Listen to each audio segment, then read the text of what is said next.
Hello future doctor, नमस्कार। तो welcome to all on your favourite channel new light Prayas. बच्चे, जैसे कि पता है आपको पेपर हुआ था नीट सीरीज का।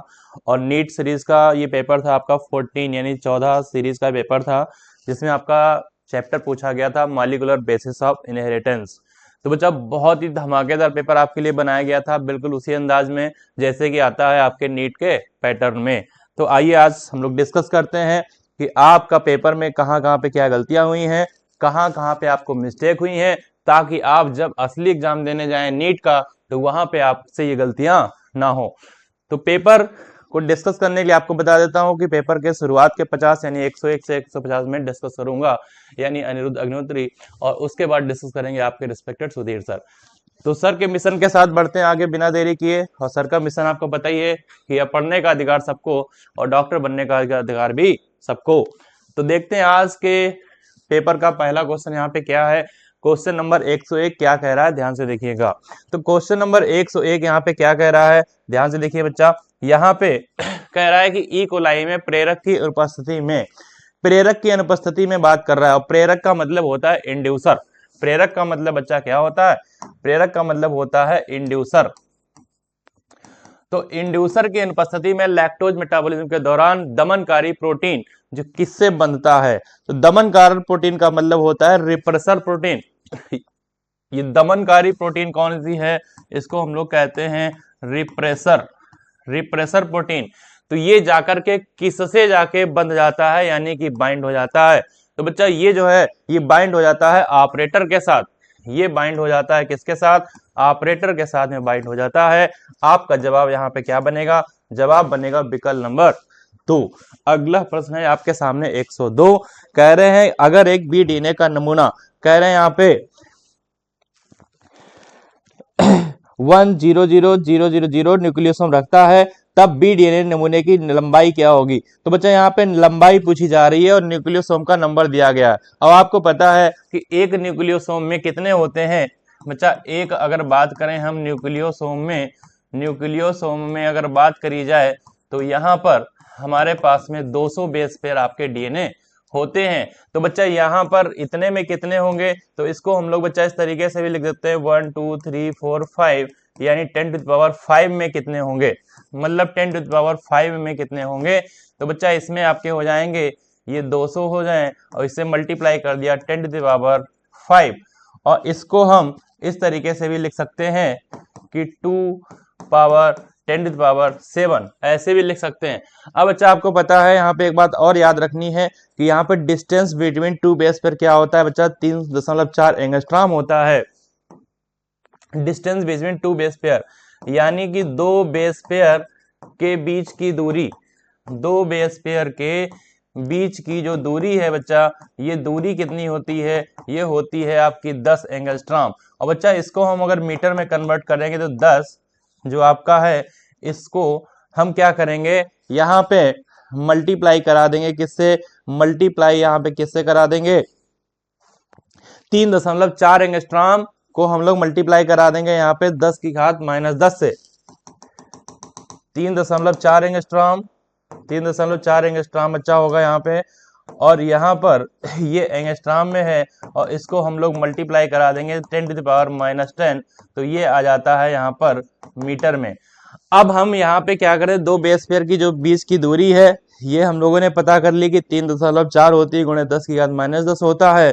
तो यहाँ पर अब हम ये पता करना चाहेंगे कि आपका जो ये वैल्यू है, यानी कि जो ये वाली वैल्यू है, इसमें कितना होगा।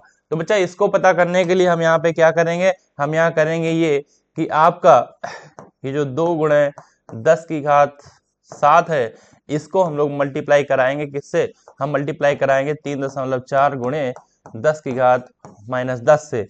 अब बच्चा, इसको अगर देखेंगे तो यहाँ पर ये 10 की घात 7 है और ये 10 की घात -7 है, -10 है, तो यहाँ पर 10 की घात -3 बचेगा। और बच्चा, यहाँ पे अगर मल्टीप्लाई करेंगे 2 की 3.4 से, तो यहाँ पर आपका हो जाएगा 6.8 हो जाएगा। तो ये 6.8 गुणे 10 की घात 3 जो आपका आया है, ये क्या आया है, ये आया है मीटर में। अब इसको कन्वर्ट कर लेंगे हम लोग सेंटीमीटर में, इसको हम लोग कन्वर्ट कर लेंगे सेंटीमीटर में। तो सेंटीमीटर में कन्वर्ट करेंगे तो 0.68 क्या हो जाएगा, सेंटीमीटर हो जाएगा। और 0.68 सेंटीमीटर यहाँ पे आपका दिया गया है। और इसको अगर mm में कन्वर्ट करेंगे तो यहाँ पे 6.8 mm भी ये कहलाएगा। तो यानी कि यहाँ पे जवाब आपके सामने बनेगा 4, यानी कि विकल्प 2 और 3 दोनों यहाँ पे सही होंगे। तो प्रश्न 102 आंसर बनेगा 4। अगला प्रश्न आपके सामने है 103। क्या कह रहे हैं, अगर mRNA का अनुक्रम है, तो बच्चा यहाँ पे एक सीक्वेंस दी गई है mRNA, आपको पता करना है कि यहाँ पर तब पॉलीपेप्टाइड श्रृंखला में अमीनो अम्ल का क्या सीक्वेंस होगा। तो बच्चा अमीनो अम्ल क्या होंगे, तो ये AUG जो है ये किसे कोड करता है, बच्चा ये कोड करता है मीथ्योनिन को, UUU कोड करता है फेनाइलएलानिन को, CUU कोड करता है ल्यूसीन को, AUU कोड करता है आइसोल्यूसीन को, AUU कोड करता है आइसोल्यूसीन को, और UCU कोड करता है आपके सीरीन को। तो बच्चा जो जेनेटिक कोड वाला अपना जो टेबल है 64 कोडान में, उसमें आप मैच कराएंगे, आपका आंसर यहाँ पे इस तरीके से फर्स्ट होगा। तो क्वेश्चन नंबर 103 है, आंसर बनेगा फर्स्ट। अगला प्रश्न है आपके सामने 104। कह रहे निम्नलिखित में से कौन सा कोडान किसी भी अमीनो अम्ल को कोड नहीं करता। तो बच्चा जो नहीं कोड करते हैं वो होते हैं स्टॉप कोडान। कौन से कोड नहीं करते हैं, सबसे पहली बात जो नहीं कोड करते हैं उनको हम लोग कहते हैं स्टॉप कोडान। इनको हम लोग बच्चा क्या कहते हैं, इनको हम लोग कहते हैं स्टॉप कोडान। और जो स्टॉप कोडान होते हैं ये कौन कौन से होते हैं, ये होते हैं UAA सबसे पहला, उसके बाद में होता है बच्चा UAG और ये होता है UGA। तो बच्चा यहाँ पे यही ढूंढेंगे कि ये कहाँ पे लिखा है। तो सबसे पहले यहाँ पे आपको दिख रहा है UAA, क्या यहाँ पे UAG दिख रहा है, तो बच्चा यहाँ पे UAG भी दिख रहा है पर UGA नहीं दिख रहा है। तो मतलब यहाँ पे आंसर जो बनेगा वो B और C जहाँ लिखा होगा वही बनेगा आंसर। तो यानी कि यहाँ पे विकल्प नंबर 2 बनेगा सही जवाब। आपका प्रश्न 104 होगा, विकल्प 2 बनेगा सही जवाब। अगला प्रश्न 105 है, करेक्ट ट्रांसलेशन की प्रक्रिया में क्या होता है। तो बच्चा आपने पढ़ा होगा एक ट्रांसक्रिप्शन, एक पढ़ा होगा आपने ट्रांसलेशन। तो ट्रांसक्रिप्शन जो होता है वो DNA से mRNA का बनना होता है और mRNA से प्रोटीन का बनना आपका क्या कहलाता है, ट्रांसलेशन। तो यहाँ पे आप कॉन्सेप्ट समझ लो बच्चा, जब DNA से आपका mRNA बनता है तो इस प्रोसेस को हम कहते हैं ट्रांसक्रिप्शन। अब बच्चा जब mRNA से यहाँ पर जब आपकी प्रोटीन बनती है तो इस प्रोसेस को हम कहते हैं ट्रांसलेशन। तो ये जो बात कर रहे हैं वो ट्रांसलेशन की बात कर रहे हैं, यानी इस प्रोसेस की बात कर रहे हैं। मतलब यहाँ पे बच्चा प्रोटीन बनेगा, यहाँ पे क्या बनेगा, यहाँ पे प्रोटीन का संश्लेषण होगा। विकल्प नंबर 2 बनेगा सही जवाब आपके प्रश्न 105 का। अगला प्रश्न बच्चा क्या है, तो अगला प्रश्न है 106। कह रहे किसे छोड़कर निम्नलिखित में से सभी ऑपरेंड का भाग होता है। तो बच्चा यहाँ पे अगर बात करें आपका जो ऑपरेटर है ये भी भाग होता है, संरचनात्मक जीन होता है, प्रमोटर होता है, पर एनहांसर इसका भाग नहीं होता है। और यही कह रहे हैं कि किसे छोड़कर, तो बच्चा इसे छोड़कर। तो जवाब बनेगा आपका विकल्प नंबर 3। प्रश्न 106 होगा, विकल्प नंबर 3 बनेगा सही जवाब। अगला प्रश्न है आपके सामने 107। कह रहे अगर एक अनुवांशिक अंधे दृष्टिकोण का उपयोग किसी एक जीव से दूसरे पूरे जीव के सीक्वेंसिंग के लिए करता है, उसके बाद विभिन्न खंडों के कार्य के लिए काम करता है, उसके द्वारा अपनाई गई कार्य प्रणाली कही जाती है। तो बच्चा इसे हम लोग कहते हैं सीक्वेंस एनोटेशन, और सीक्वेंस एनोटेशन को हिंदी में कहते हैं अनुक्रम टिप्पण। इसे बच्चा इंग्लिश में क्या कहते हैं, इसे हम लोग कहते हैं सीक्वेंस एनोटेशन कहते हैं, सीक्वेंस एनोटेशन कहते हैं। तो सीक्वेंस एनोटेशन को हिंदी में अगर बात की जाए तो कहते हैं अनुक्रम टिप्पण। जवाब बनेगा आपका विकल्प नंबर 4 आपके प्रश्न 107 का जवाब। अगला प्रश्न 108। कह रहे हैं यहाँ पे बच्चा आप फिल इन द ब्लैंक्स बनना है। तो यहाँ पर मॉरिस विल्किंस की इस बात करी गई है और इनके साथ में हमको याद रखना है आपके वैज्ञानिक रोज़ेलिंड फ्रैंकलिन को बच्चा याद रखा है। और ये रोज़ेलिंड फ्रैंकलिन कहाँ आपके दिए गए हैं, ये दिए गए हैं 1953 में। यहाँ पे बच्चा यही बात आपको भरनी थी 1953 का ये जवाब है। तो यहाँ पे कह रहे हैं कि अमेरिकन विल्किंस ने किसके द्वारा अगर बात करें तो यहाँ पर रोज़ेलिंड फ्रैंकलिन के द्वारा एक्स किरण विवर्तन के आधार पर 1953 में, कब की बात है ये, 1953 में। यहाँ पे बच्चा भरेंगे 1953 और यहाँ पे हम क्या भर देंगे, यहाँ पे हम भर देंगे ये आपका वैज्ञानिक का नाम। तो ये इन्होंने क्या किया था, ने जेम्स वाटसन ब्रॉन्स्की ने डीएनए की संरचना का द्विगुणित नमूना प्रस्तुत किया था। जवाब बनेगा विकल्प नंबर 3। प्रश्न 108 होगा, विकल्प नंबर 3 बनेगा 100 जवाब। बच्चा एनसीईआरटी की लाइन से क्वेश्चन लिया गया, फिल इन द ब्लैंक्स आपको करना था। अगला प्रश्न है आपके सामने 109, कह रहे पॉलीसिस्टेनिक संरचनात्मक जीन उपस्थित होता है। तो ये कहाँ उपस्थित होता है पॉलीसिस्टेनिक जीन? तो बच्चा ये होता है आपके, अगर बात करें बैक्टीरिया में, बैक्टीरिया में पॉलीसिस्टेनिक का मतलब होता है कि कोई भी जीन होता है वो आपस में अगर बात करें तो ओवरलैपिंग तरीके से आपका कोड करता है कोई भी एक जीन को। तो डीएनए के सीक्वेंस ओवरलैपिंग होते हैं और ये कहानी आपको मिलता है बैक्टीरिया में। और बैक्टीरिया का मतलब है यहाँ पे आपको प्रोटिस्टा, आपको बात करा जा रहा है प्रोकैरियोट की, बात करी जा रही है प्रोकैरियोट्स की, यहाँ पे बात करी जा रही है। तो यानी कि यहाँ पे जवाब बनेगा आपके सामने विकल्प नंबर 1। अगला प्रश्न है आपके सामने 110। 110 में यहाँ पे कह रहे हैं बच्चा बाई एसी क्या है?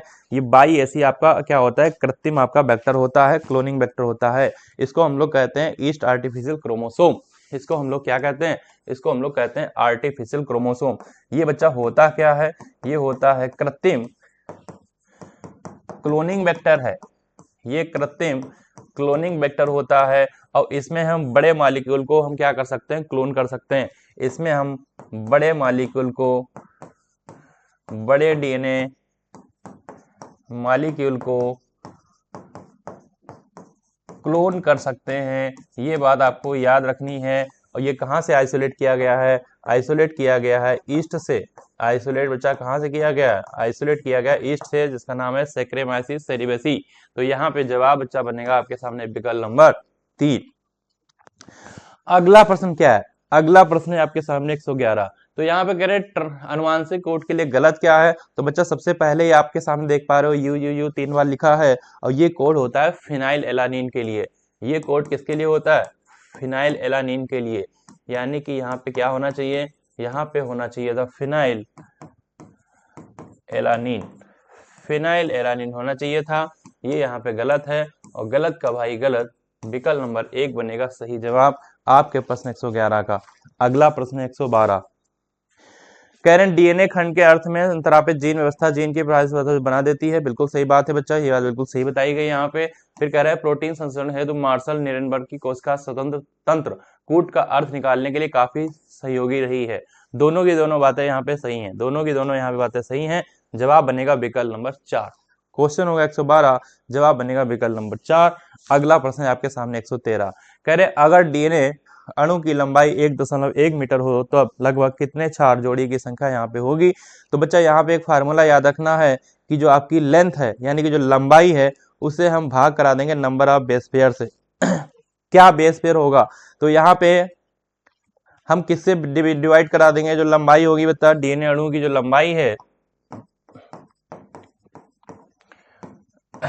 डीएनए अणु की जो लंबाई है इसमें हम भाग करा देंगे। किसका भाग करा देंगे बच्चा? हम यहाँ पे 3.4 गुणे 10 की घात -10, 3.4 गुणे 10 की घात -10, यानी कि जो आपकी डिस्टेंस होती है between the two base pair, distance between two base pair, यानी कि इसको हम क्या कहते हैं? इसको हम कहते हैं दो बेस पेयर के बीच की दूरी। दो बेस पेयर के बीच की दूरी से इसको हम भाग करा देंगे। तो बच्चा हमारे पास क्या निकल के आएगी? कितने क्षार हैं इनकी संख्या, ये निकल के बच्चा आ जाएगी यहाँ पर।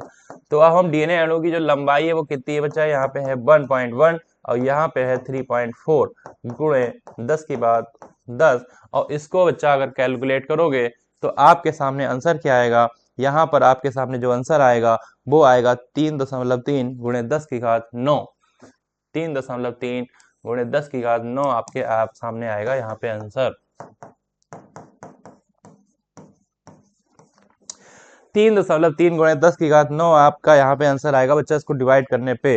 तो यहाँ पर बच्चा यहाँ पे अगर बात करते हैं तो यहाँ पर जवाब बनेगा आपका 4। प्रश्न 113 होगा, जवाब यहाँ पे बनेगा बच्चा 4। प्रश्न होगा 113 और जवाब बनेगा यहाँ पे आपका 4। अगला प्रश्न है 114, ध्यान से देखिएगा। 114 में क्या कह रहे हैं? ध्यान से देखिए। कह रहे हैं अनुवांशिक कोड डीजेनरेट होते हैं। बिल्कुल सही बात है। दूसरा कह रहे हैं बच्चा कुछ अमीनो अम्ल एक से अधिक कोडान द्वारा कोटित होते हैं। बिल्कुल सही बात बच्चा। इसका उदाहरण है फिनाइल एलानिन, UUU से भी होता है और UUC से भी होता है। यहाँ पे UUU और बच्चा यू यू अगर सी है तो ये भी कोड करता है फिनाइल एलानिन को, और ये भी कोड बच्चा करता है फिनाइल एलानिन को।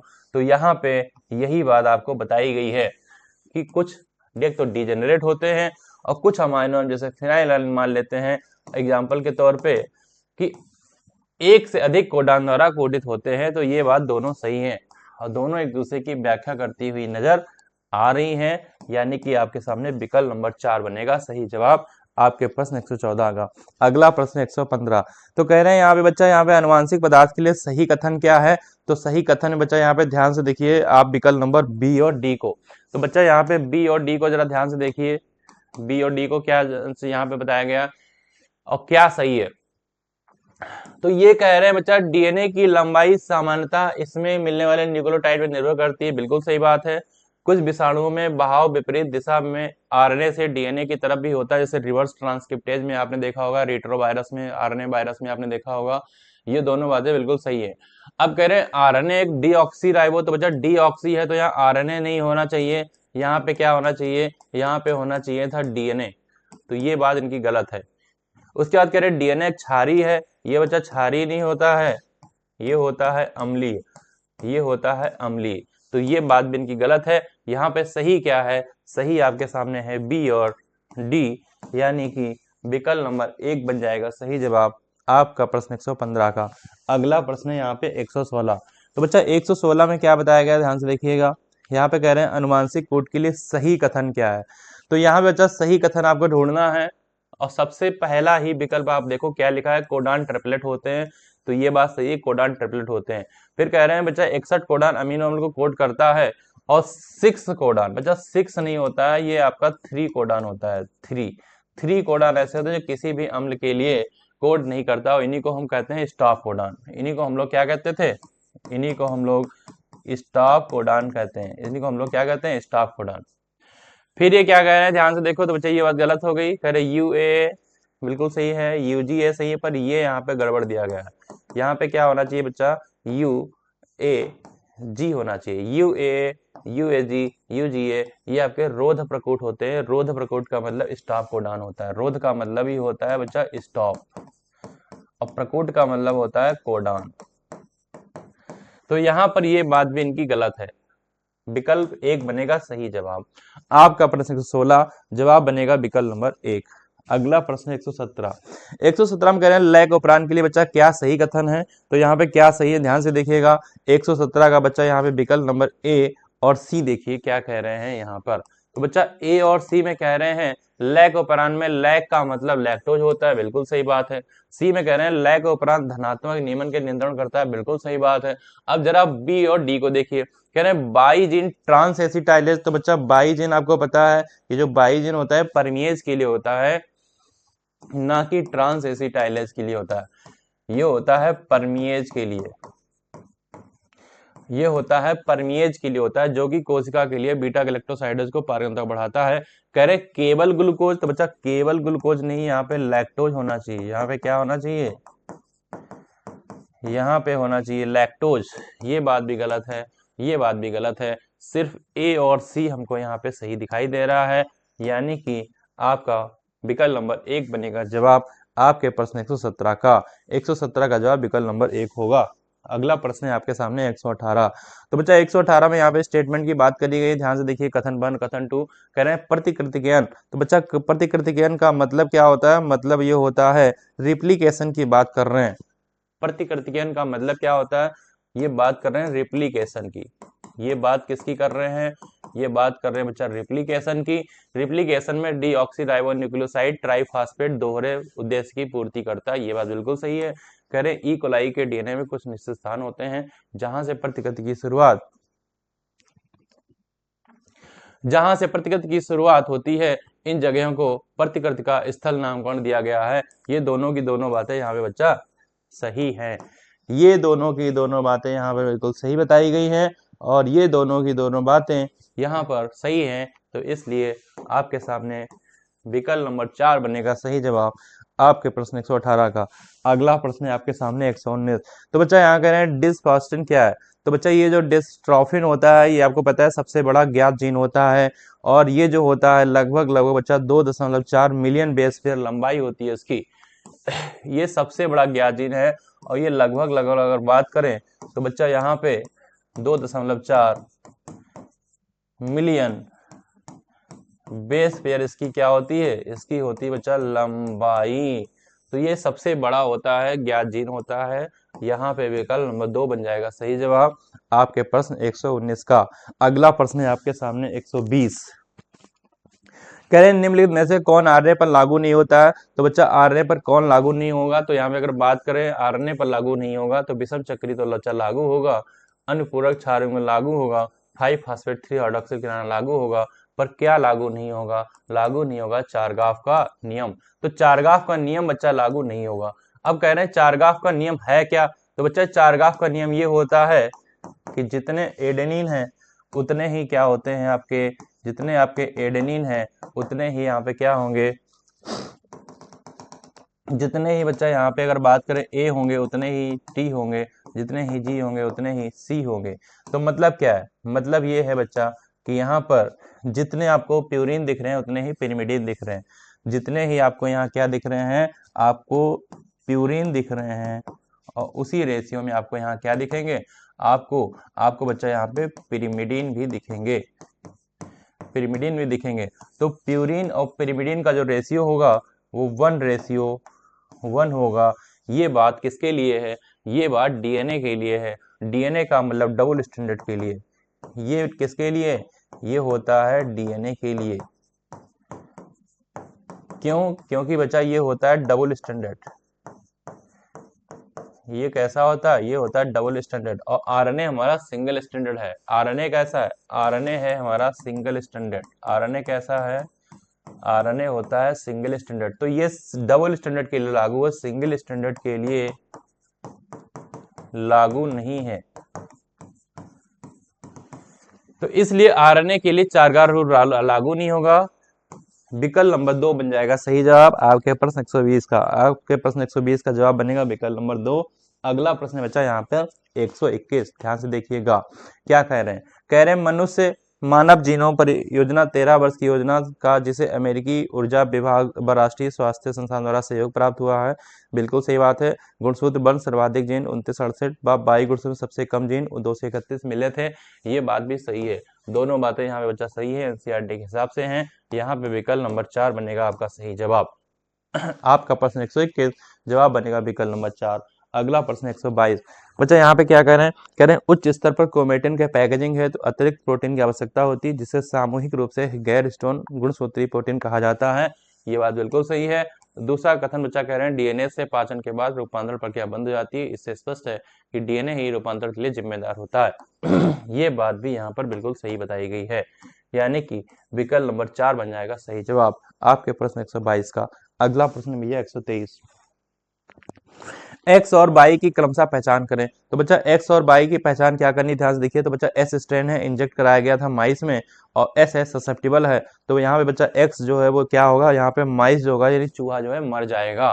बच्चा यहाँ पे जो चूहा होगा वो चूहा यहाँ पे क्या होगा, ये मर जाएगा बच्चा। दूसरा है आर यानी कि रेजिस्टेंट, चूहे में जब इंजेक्ट किया तो यहाँ पे बच्चा चूहा कैसा रहेगा, यहाँ पे अगर बात करी जाए तो यहाँ पे चूहा जीवित रहेगा। तो इस हिसाब से बच्चा देख लेते हैं 123 में।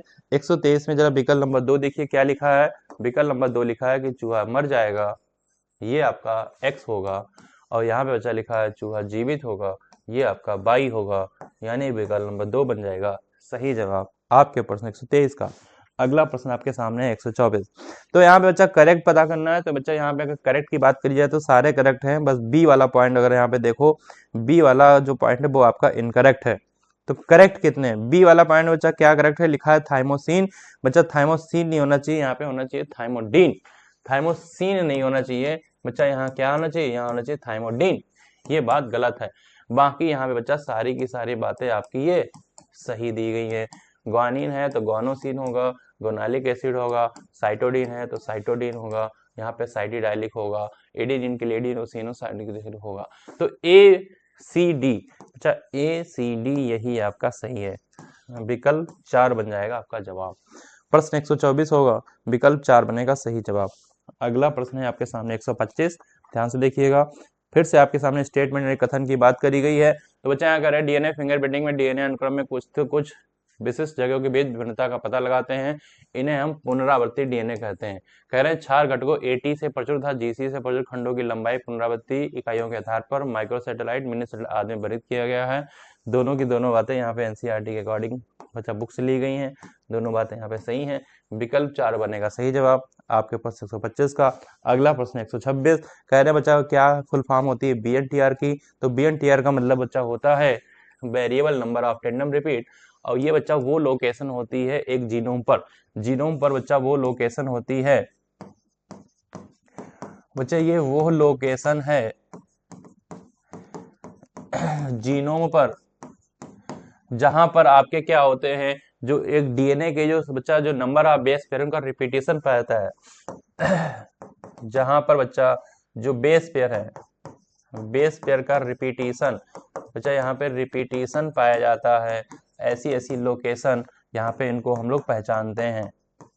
बेस पेयर का रिपीटेशन पाया जाता है वो लोकेशन होती है जीन पे जहाँ पे बेस पेयर का, यानी आपके कुछ शॉर्ट बेस पेयर होते हैं, आपके कुछ शॉर्ट यानी बेस पेयर होते हैं, उनका रिपीटेशन लगातार उनको रिपीट किया जाता है, वो पोजीशन होती है। तो इनको हम लोग कहते हैं variable number of tandem repeat. यहाँ बच्चा विकल्प नंबर 1 बन जाएगा सही जवाब आपके प्रश्न 126 का। अगला प्रश्न 127, यहाँ पे बच्चा करेक्ट यानी कि सबसे सही ऑर्डर आपको पता करना है। तो सबसे सही ऑर्डर यहाँ पे क्या हो सकता है, आपको बच्चा बड़े से लेकर कहाँ चलना है, छोटे की तरफ। तो बच्चा जीनोम बड़ा होता है, जीनोम के बाद गुणसूत्र, गुणसूत्र के बाद बच्चा जीन, जीन के बाद यहाँ पे न्यूक्लियोटाइड होते हैं, और न्यूक्लियोटाइड में बच्चा क्या होते हैं, यहाँ पे बेस पेयर होते हैं, आपको याद रखना होगा। तो यहाँ पे अगर बात करें तो बच्चा इस तरीके से आपके सामने विकल्प नंबर 1 बन जाएगा सही जवाब आपके प्रश्न 127 का। अगला प्रश्न है आपके सामने 128। तो बच्चा यहाँ कह रहे हैं निम्नलिखित में से किसमें सबसे अधिक क्षार युग्म होंगे। तो क्षार युग्म का मतलब बात कर रहे हैं बेस पेयर की। तो बच्चा सबसे पहला आपके सामने ह्यूमन सेल लिखी है, और ह्यूमन सेल में आपको पता ही है कि यहाँ पे बच्चा 6.6 × 10⁻9 होता है, यहाँ पे होता है 6.6 × 10⁻9 बेस पेयर की हम लोग बात करते हैं। उसके बाद बच्चा बात करिए ई कोलाई की, और ई कोलाई में होता है 4.6 × 10⁻6 की हम लोग बात करते हैं। उसके बाद बच्चा अगर बात की जाए तो आपके आपके 5174 की बात करी गई है, और इसमें बच्चा होते हैं आपके 5386 बेस पेयर होते हैं। और देन बात करी गई है यहाँ पे बैक्टीरियोफेज लैम्डा की, और बैक्टीरियोफेज लैम्डा में बच्चा होते हैं 48,502 बेस पेयर होते हैं। तो बच्चा यहाँ पे सबसे अधिक किसके पास है, तो सबसे अधिक बात करी जाए तो कहाँ पे है आपके मानव कोशिका में, यानी ह्यूमन सेल में सबसे अधिक यहाँ पे पाए जाते हैं। विकल्प 1 बन जाएगा सही जवाब आपके प्रश्न 128 का। अगला प्रश्न 129, कह रहे हैं जीवाणु में कितने प्रकार का डीएनए पर निर्भर आरएनए पॉलीमरेज पाया जाता है जो सभी प्रकार के आरएनए खंड को प्रेरित करता है। तो बच्चा यहाँ पे जो आपका पाया जाता है एक ही टाइप का पाया जाता है, और जो एक ही टाइप का होता है वही यहाँ पे मेन फंक्शन करेगा। जवाब बनेगा विकल्प नंबर 1। तो 129 में बच्चा जवाब बनेगा 1। अगली बात है यहाँ पे 130 की। बच्चा 130 में क्या करना है, कहना है यूकैरियोटिक कोशिका में नाभिक के आयाम की तुलना में डीएनए की लंबाई बहुत अधिक होती है, तो यह डीएनए कैसे समायोजित होता है। तो बच्चा ये आपको पता है जो लेंथ होती है आपकी, जो लंबाई होती है वो यहाँ पे कितनी होती है, यहाँ पे लंबाई होती है वो 2.2 मीटर की लंबाई होती है। और ये किस तरीके से होती है, क्योंकि न्यूक्लियोसोम में अगर बात करी जाए तो सुपर क्वाइलिंग का मतलब अति कुंडलित होकर न्यूक्लियोसोम में यहाँ पर ये इस तरीके से व्यवस्थित रहती है। विकल्प नंबर 1 बन जाएगा सही जवाब आपके प्रश्न 130 का। अगला प्रश्न यहाँ पे 131। अब बच्चा अभी भी बात करी गई थी यहाँ पे ट्रांसक्रिप्शन ट्रांसलेशन की, यानी अनुलेखन और रूपांतरण की। तो बच्चा ये क्या है, यहाँ पे हो रहा है अनुलेखन, यहाँ पे क्या हो रहा है आपका अनुलेखन, और यहाँ पे हो रहा है रूपांतरण, जिसको हम क्या कहते हैं यहाँ पे ट्रांसक्रिप्शन, और यहाँ पे हम किसको क्या कहते हैं ट्रांसलेशन। तो बच्चा आपको पता है जब ट्रांसक्रिप्शन होता है तो बनता है mRNA, और जब ट्रांसलेशन होता है तो यहाँ पे क्या बनेगा, यहाँ पे बनेगा प्रोटीन। क्या बनेगा, यहाँ पे प्रोटीन बनेगा। तो बच्चा यहाँ पे बात करते हैं तो कौन सा विकल्प सही जाएगा आपके प्रश्न 131 में। 131 का बच्चा विकल्प नंबर यहाँ पे 4 देखिए। सबसे पहले आपके सामने यहाँ क्या हो रहा है, आपके सामने यहाँ पे अनुलेखन हो रहा है, उसके बाद हो रहा है बच्चा रूपांतरण हो रहा है बी में। ए में क्या हो रहा है, अनुलेखन। बी में क्या हो रहा है बच्चा, रूपांतरण। और सी में यहाँ पे क्या बन रहा है, प्रोटीन। तो जवाब बनेगा आपके सामने विकल्प नंबर 4 बनेगा सही जवाब आपके प्रश्न 131 का। अगला प्रश्न 132। तो बच्चा यहाँ कह रहे हैं what is the meaning of T. T R में बच्चा टी का मीनिंग होता है ट्रांसफर, और ट्रांसफर का मतलब होता है स्थानांतरण। टी का मतलब अगर बात करें अंग्रेजी में तो मतलब होता है ट्रांसफर, और हिंदी में से हम लोग क्या कहते हैं, स्थानांतरण। तो बच्चा ये स्थानांतरण है, इसका मतलब विकल्प नंबर 2 बनेगा सही जवाब आपके प्रश्न 132 का। अगला प्रश्न 133 ध्यान से देखिएगा। कह रहे हैं ऑपेरान के उदाहरण का बच्चा चयन करना है। तो आपके सामने सारे ऑपेरान यहाँ पे दिए गए हैं। सबसे पहला लैग ऑपेरान, दूसरा बच्चा TRP ट्रिप्टोफैन ऑपेरान, और तीसरा बच्चा है ARA यानी कि अरेबिनोज। इसको बच्चा अरेबिनोज कहते हैं। इसको हम क्या कहते हैं, इसको हम लोग कहते हैं अरेबिनोज। अरेबिनोज कहते हैं इसको हम लोग, अरेबिनोज। ये बच्चा अरेबिनोज ऑपेरान होता है, और ये ट्रिप्टोफैन है, लैग ऑपेरान है, हिस्टिडीन है, बैलिन है, सारे के सारे यहाँ पे ऑपेरान जो बताए गए हैं वो सब के सब यहाँ पे सही बताए गए हैं। और जब सब के सब सही हैं तो विकल्प नंबर 4 बनेगा आपका सही जवाब आपके प्रश्न 132 का। तो प्रश्न 132 विकल्प नंबर 4 बनेगा सही जवाब। अगला प्रश्न 134। कह रहे निम्नलिखित में से कौन सा बंध डीएनए में नाइट्रोजनस क्षार तथा डीऑक्सी शर्करा के बीच बनता है। तो बच्चा यहाँ पे बनता है एन ग्लाइकोसिडिक बांड। और ये एन ग्लाइकोसिडिक बांड बच्चा कैसे बनता है, ध्यान से देखो ये एन ग्लाइकोसिडिक बांड कैसे बनता है। तो बच्चा यहाँ पर अगर बात करें तो यहाँ पर कौन जुड़ जाता है, यहाँ बच्चा जो जुड़ता है वो कौन जुड़ जाता है, यहाँ बच्चा जो जुड़ता है इसको हम लोग क्या कहते हैं, नाइट्रोजन बेस, नाइट्रोजन बेस। और यहाँ पर जो ये बॉन्ड होता है इसको हम कहते हैं N glycosidic bond, N glycosidic bond कहते हैं। तो ये बच्चा एन ग्लाइकोसिडिक बॉन्ड होता है जो आपके नाइट्रोजिनस क्षार और डीऑक्सीराइबोज शर्करा के बीच बनता है। तो ये बात कर रहे हैं इस बॉन्ड की। तो यहाँ पे जो बॉन्ड बनता है वो कौन सा बॉन्ड बनता है, एन ग्लाइकोसिडिक बॉन्ड। और यहाँ बच्चा अगर बात करें तो यहाँ पे आपका फास्फेट लगता है, यहाँ पे बच्चा फास्फेट ग्रुप लगता है, ये फास्फोएस्टर बॉन्ड होता है, फास्फोएस्टर बॉन्ड यहाँ पे होता है। तो यहाँ पे बच्चा जवाब क्या बनेगा, जवाब बनेगा यहाँ पे अगर बात करें विकल्प नंबर 3 बन जाएगा जवाब आपके प्रश्न 134 का। अगला प्रश्न है बच्चा यहाँ पे 135, ध्यान से देखिएगा। 135 में क्या बता रहे हैं, कह रहे हैं डीएनए में ग्वानिन साइटोसिन के बीच बच्चा कौन सा बंध होता है। तो बच्चा यहाँ पे पता है कौन सा होता है, तो होता है बच्चा हाइड्रोजन। पर यहाँ पे बात ये कर रहे हैं कौन सा होता है। तो बच्चा 3 हाइड्रोजन होते हैं, 2 होते हैं, कितने होते हैं। तो बच्चा यहाँ पे बात कर रहे हैं ग्वानिन और साइटोसिन की तो यानी कि जी और सी। तो जी और सी के बीच में हमेशा यहाँ पे जो बॉन्ड होते हैं वो 3 होते हैं। और यहाँ पे 3 क्या होते हैं, ये 3 होते हैं हाइड्रोजन बॉन्ड। 3 आपके क्या होते हैं, 3 जो होते हैं ये होते हैं हाइड्रोजन, ये होते हैं हाइड्रोजन बंध। और इसी तरीके से अगर आपको ए और टी के बीच में अगर पूछा जाता है तो ए के और टी के बीच में होते हैं 2 हाइड्रोजन बंध यहाँ पे पाए जाते हैं। तो जी और सी के बीच में अगर बात करें तो 3 हाइड्रोजन बंध यहाँ पाए जाते हैं। विकल्प नंबर 1 बन जाएगा सही जवाब आपके प्रश्न 135 का। अगला प्रश्न भैया 136, ध्यान से देखिएगा। कह रहे हैं करेक्ट मैच बताना है, सही अनुरूपता यहाँ पे क्या है आपको बतानी है। तो सही अनुरूपता के लिए बच्चा ए का प्रतिकृतिकरण यानी डीएनए पर निर्भर डीएनए पॉलीमरेज अनुलेखन में बच्चा यूज होता है। डीएनए पर निर्भर आरएनए पॉलीमरेज और ट्रांसलेशन बच्चा यहाँ पर आपका राइबोजाइम और यूटीआर दोनों यहाँ पे शामिल होते हैं। तो इस तरीके से अगर जवाब देखा जाए तो ए का फर्स्ट है, 2 का सेकंड है, बच्चा सी में यहाँ पे दोनों जाएंगे। जवाब बनेगा विकल्प नंबर 2, विकल्प नंबर 2 बन जाएगा सही जवाब आपके प्रश्न 136 का। अगला प्रश्न 137, कह रहे हैं बच्चा यहाँ पे 2 आपके सामने कथन बताना है, कौन सही कौन गलत बताना है। तो कह रहे हैं प्रत्येक अमीनो अम्ल के लिए विशिष्ट टीआरएनए होते हैं, प्रारंभन है, दूसरा विशिष्ट टीआरएनए होता है जिसे आरंभक यानी इनिशिएशन टीआरएनए कहते हैं, बिल्कुल सही बात है। राइबोसोम संरचनात्मक आरएनए में लगभग 80 विभिन्न प्रोटीन से मिलकर बना होता है, ये बात भी बिल्कुल सही है। तो दोनों की दोनों यहाँ पे बातें बच्चा सही हैं। जवाब बनेगा विकल्प नंबर 4 बन जाएगा सही जवाब आपके प्रश्न 137 का। विकल्प नंबर 4 बन जाएगा सही जवाब। अगला प्रश्न है 138, बच्चा यहाँ पे क्या करें ध्यान से देखो। तो सबसे पहले करें BNTR जो है आपका variable number of tandem repeat अनुवंशिकी डीएनए की श्रेणी में संबंधित है, जिसे हम लोग क्या कहते हैं, लघु अनुसंगकी यानी मिनी सैटेलाइट कहते हैं। तो ये बात बिल्कुल बच्चा सही है। दूसरी बात कह रहे हैं एक छोटा डीएनए अनुक्रम बहुरूपीय संख्या में अनुबंधी व्यवस्थित होता है। किसी व्यक्ति के एक गुणसूत्र के दूसरे गुणसूत्र की संख्या में समानता होती है, तो बच्चा समानता नहीं होती, विभिन्नता होती है। एक गुणसूत्र से दूसरे गुणसूत्र की रूपीय संरचना में समानता नहीं होगी, यहाँ पे बच्चा क्या होगी, यहाँ पे होगी विभिन्नता। यहाँ पे क्या होगी, यहाँ पे होगी विभिन्नता मिलती है। तो ये बात यहाँ पे गलत है। तो यहाँ पे 138 में जवाब क्या बनेगा, 138 का जवाब बनेगा बच्चा विकल्प नंबर 2। विकल्प नंबर 2 में लिखा है 1 सही है, पर आपका 2 गलत है, यानी कि आपका विकल्प नंबर 2 बनेगा सही जवाब आपके प्रश्न 138 का। अगला प्रश्न है आपके सामने 139, ध्यान से देखिएगा। कह रहे बच्चा किस प्रयोग में जीवाणु का प्रयोग हुआ था। तो यहाँ पे जीवाणु का प्रयोग यहाँ पे कहाँ कहाँ हुआ था उसको हमें पता लगाना है। तो बच्चा ग्रिफिथ के प्रयोग में हुआ था, हर्षिचेज में भी हुआ था, मैक्सवेल में भी हुआ था, और जब सभी में हुआ था तो अपना जवाब क्या बन जाएगा, जवाब बन जाएगा विकल्प नंबर 4 आपके प्रश्न 139 का जवाब।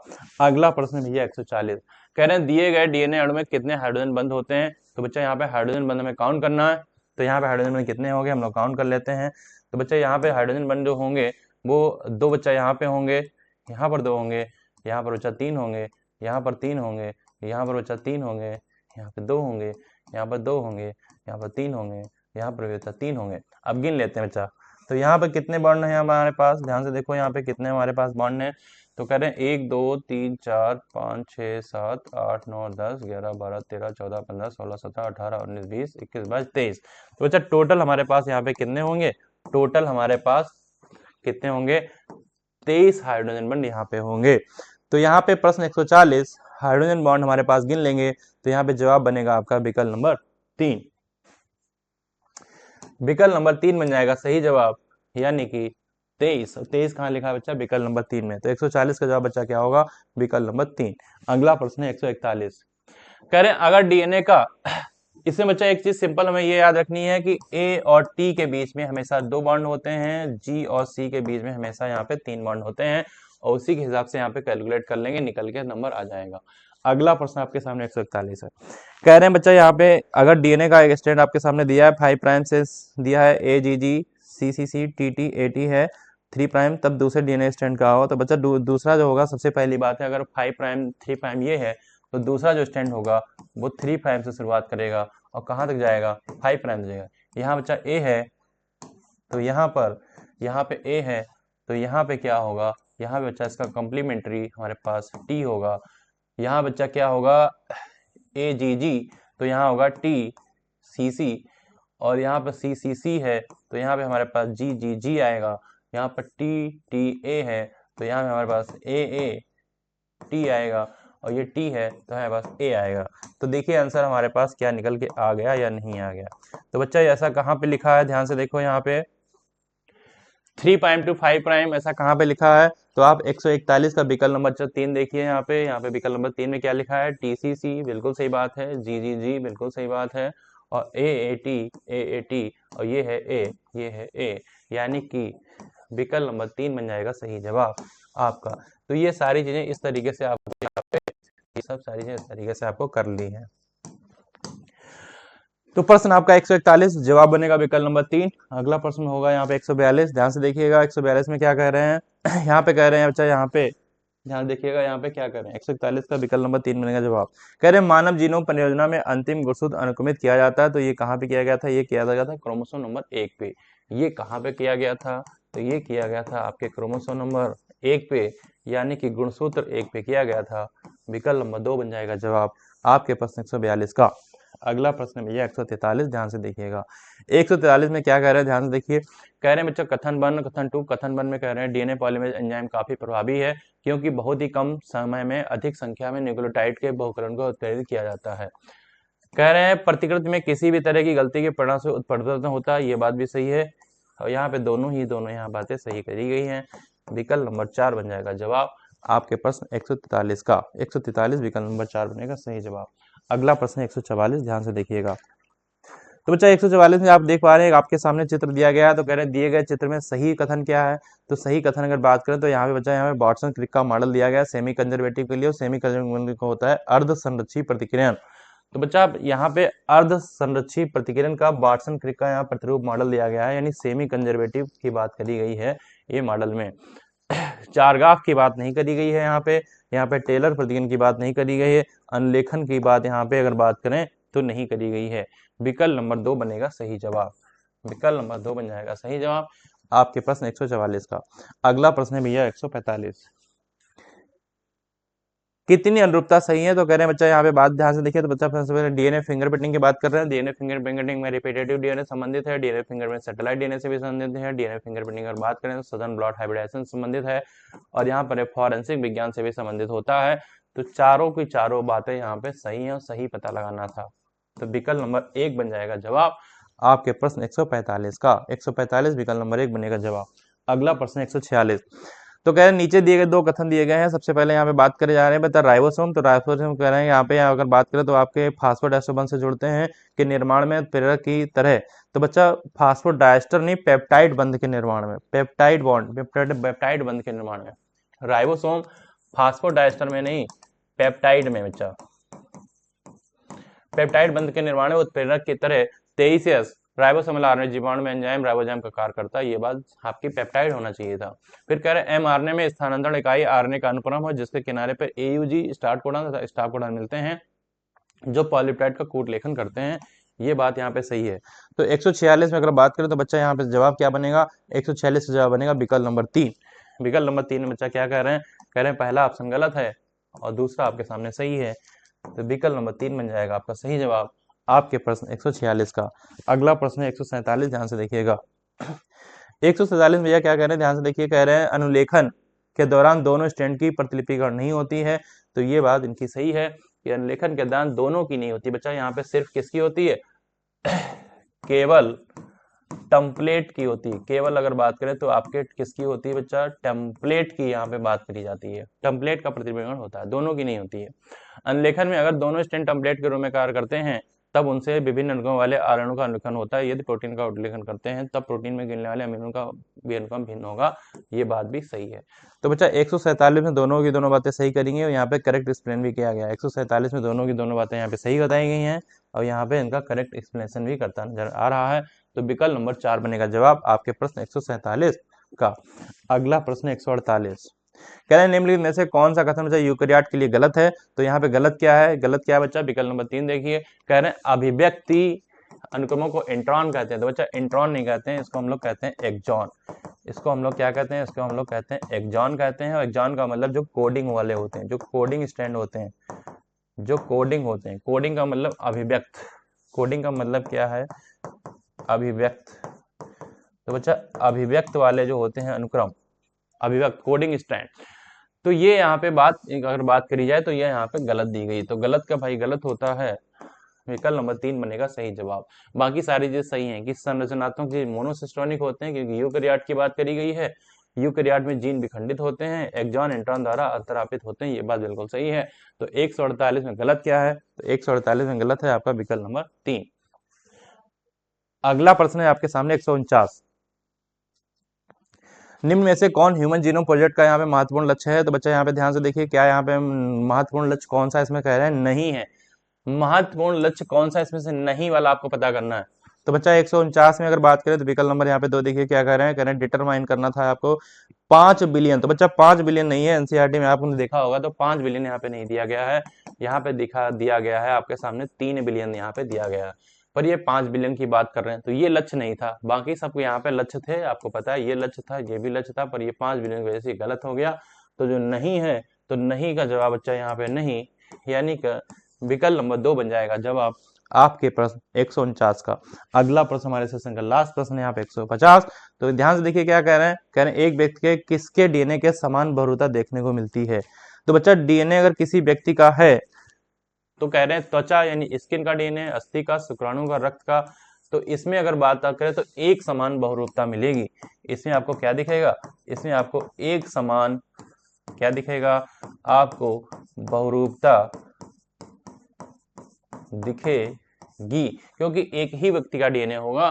तो ये सभी की सभी बातें यहाँ पे सही हो जाएंगी, और सभी की सभी बातें सही का मतलब है कि ABCD तो ए बी सी डी कहाँ लिखा है? ए बी सी डी आपके लिखा है विकल्प नंबर 3 में। 150 का जवाब बनेगा विकल्प नंबर 3। विकल्प नंबर 3 बनेगा सही जवाब आपके पास 150 का।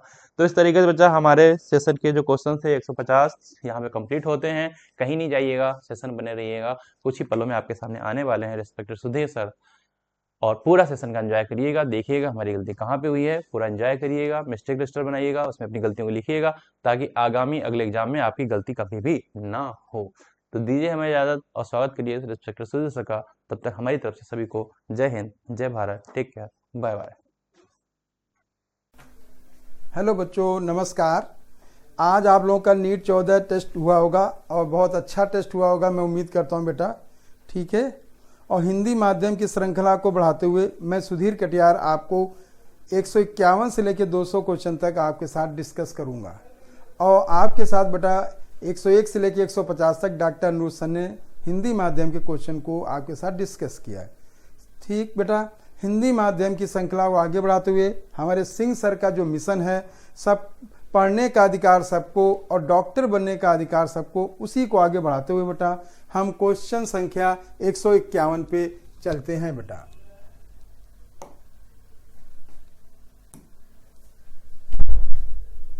देखिए, निम्न में से आनुवंशिक कूट के लिए कौन सा कथन सत्य है? ठीक बच्चों, अगर हम यहाँ पे बेटा बात करते हैं आनुवंशिक कूट, मतलब बच्चों देखिएगा कि जेनेटिक कोड के लिए कौन सा कथन सत्य है। तो पहला देखेंगे एयूजी दोहरा कार्य करता है। बेटा देखा जाए तो एक तो बेटा ये कूट लेखन करता है बेटा, ठीक, कूट लेखन करता है।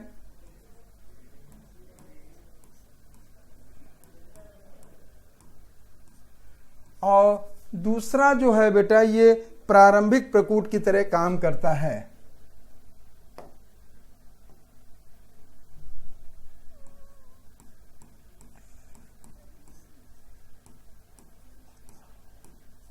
प्रकूट की तरह काम करता है। तो इस जगह एयूजी का दोहरा कार्य हो गया। आनुवंशिक कूट लगभग सार्वभौमिक होते हैं बच्चों, ठीक है बेटा। सार्वभौमिक मतलब यूनिवर्सल है, क्योंकि बेटा अगर आप देखोगे बच्चों तो ये जैसे कोई भी कोडॉन है, ठीक, या कूट है, वो जो है जैसे प्रोकैरियोट, अमीबा, प्रोकैरियोट बैक्टीरिया से लेके यूकैरियोट तक, हायर जंतुओं तक जैसे मानव तक, एक ही कोडॉन जो है एक ही अमीनो एसिड को कोड करता है, कुछ बेटा अपवाद को छोड़ के, ठीक है। जैसे मान लीजिए हमने ट्रिपल यू जो है, ये जो होगा ट्रिपल यू कोडॉन जो है, ये जो है बैक्टीरिया में भी जीवाणु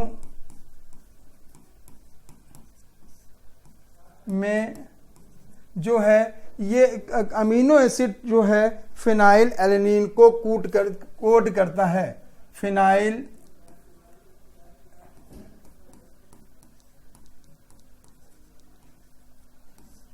एलेनिन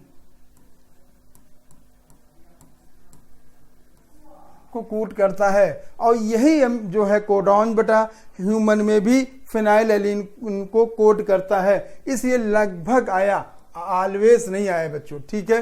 तो ये बात भी सही है बच्चों। आनुवंशिक कूट जो है बेटा डिजनरेट होते हैं, मतलब बेटा ये हुआ कि एक अमीनो एसिड के लिए एक से अधिक कोडॉन होते हैं, तो उसे हम बेटा जो कहते हैं अपहासित या डिजनरेट कहते हैं। आनुवंशिक कूट जो है बेटा असंदिग्ध होता है, मतलब एक अमीनो एसिड के लिए जब एक ही होता है उसे स्पेसिफिक या असंदिग्ध कहा जाता है। तो इस जगह पे अगर हम लोग बेटा देखते हैं तो पहली, दूसरी, तीसरी, चौथी सभी कथन सत्य जा रहे हैं। तो 151 का जो उत्तर होगा बेटा वो तीसरा जाएगा। अगला सवाल बेटा, टीआरएनए का आवेशीकरण क्या होता है? बेटा देखेंगे टीआरएनए का आवेशीकरण मतलब बेटा ये होता है कि सबसे पहले अमीनो एसिड जो है, अमीनो अम्ल, ये एटीपी से अभिक्रिया करेगा, और जब ये जो है जो एनर्जेटिक अमीनो अम्ल है ये टीआरएनए से अभिक्रिया करेगा, टीआरएनए से अभिक्रिया करेगा। तो इस प्रक्रिया को बेटा हम अमीनो अम्ल का बेटा आवेशीकरण कहते हैं। ठीक है बच्चों, तो इस जगह पे अगर जो है अमीनो अम्ल का जुड़ाव बेटा देखिए अमीनो अम्ल का एटीपी से जुड़ाव और फिर इन दोनों का बेटा टीआरएनए से जुड़ाव, इसी को टीआरएनए का आवेशीकरण कहते हैं। ठीक है बच्चों, एमआरएनए क्षार अनुक्रम का जुड़ाव नहीं बेटा, यूटीआर का जुड़ाव भी नहीं होता, राइबोसोम का भी जुड़ाव नहीं होता है। तो 152 का जो उत्तर जाएगा बेटा इस जगह पे पहला जाएगा। फिर से ध्यान रखना है बेटा, सबसे पहले अमीनो एसिड एटीपी से ऊर्जा लेगी और ये जो ऊर्जित अमीनो अम्ल है टीआरएनए से जुड़ेगी। इस घटनाक्रम को ही टीआरएनए का आवेशीकरण कहा जाता है। तो इस जगह पे 152 का जो उत्तर है बेटा पहला जाएगा। बेटा यहाँ पे मैचिंग का सवाल आ गया है बच्चों, देखेंगे। ठीक, तो देखिएगा आरएनए पॉलीमरेज जो है, ये जो आरएनए पॉलीमरेज है ये आरएनए बनाएगा बेटा, आरएनए पॉलीमरेज फर्स्ट है। ठीक, आरएनए पॉलीमरेज सेकेंड जो होता है बच्चों ये जो है ये एचएनआरएनए बनाएगा। ठीक बच्चों, और आरएनए पॉलीमरेज जो थर्ड है बच्चों ये जो है एक तरफ बेटा टीआरएनए, फिर बेटा 5sRNA और SNRNA को कोड करता है। आप याद रखिएगा फर्स्ट, सेकेंड और थर्ड जो ये आरएनए पॉलीमरेज बेटा होते हैं ये जो है बेटा यूकैरियोट के लिए होते हैं, प्रोकैरियोट के लिए यूनिट आरएनए पॉलीमरेज होता है। और यूनिट आरएनए पॉलीमरेज बेटा एक ही जो है एंजाइम तीनों प्रकार के आरएनए बनाता है, लेकिन यूकैरियोट में ये अलग अलग होते हैं। तो बेटा इस जगह पे हमारा उत्तर जो जाएगा पहला सेकेंड, ठीक, दूसरा फिफ्थ, बेटा दूसरा उत्तर जाएगा 153 का जो उत्तर होगा बेटा वो दूसरा होगा। मेरे बच्चे जानते हैं बेटा एचएनआरएनए जो है स्प्लाइसिंग की जब प्रक्रिया करेगा तो ये एमआरएनए बनाएगा, और जो एसएनआरएनए है बेटा ये स्प्लाइसियो जो है ये स्प्लाइस जब एचएनआरएनए से जब एमआरएनए बनेगा उस समय ये जो है स्प्लाइसिंग की प्रक्रिया करेगा,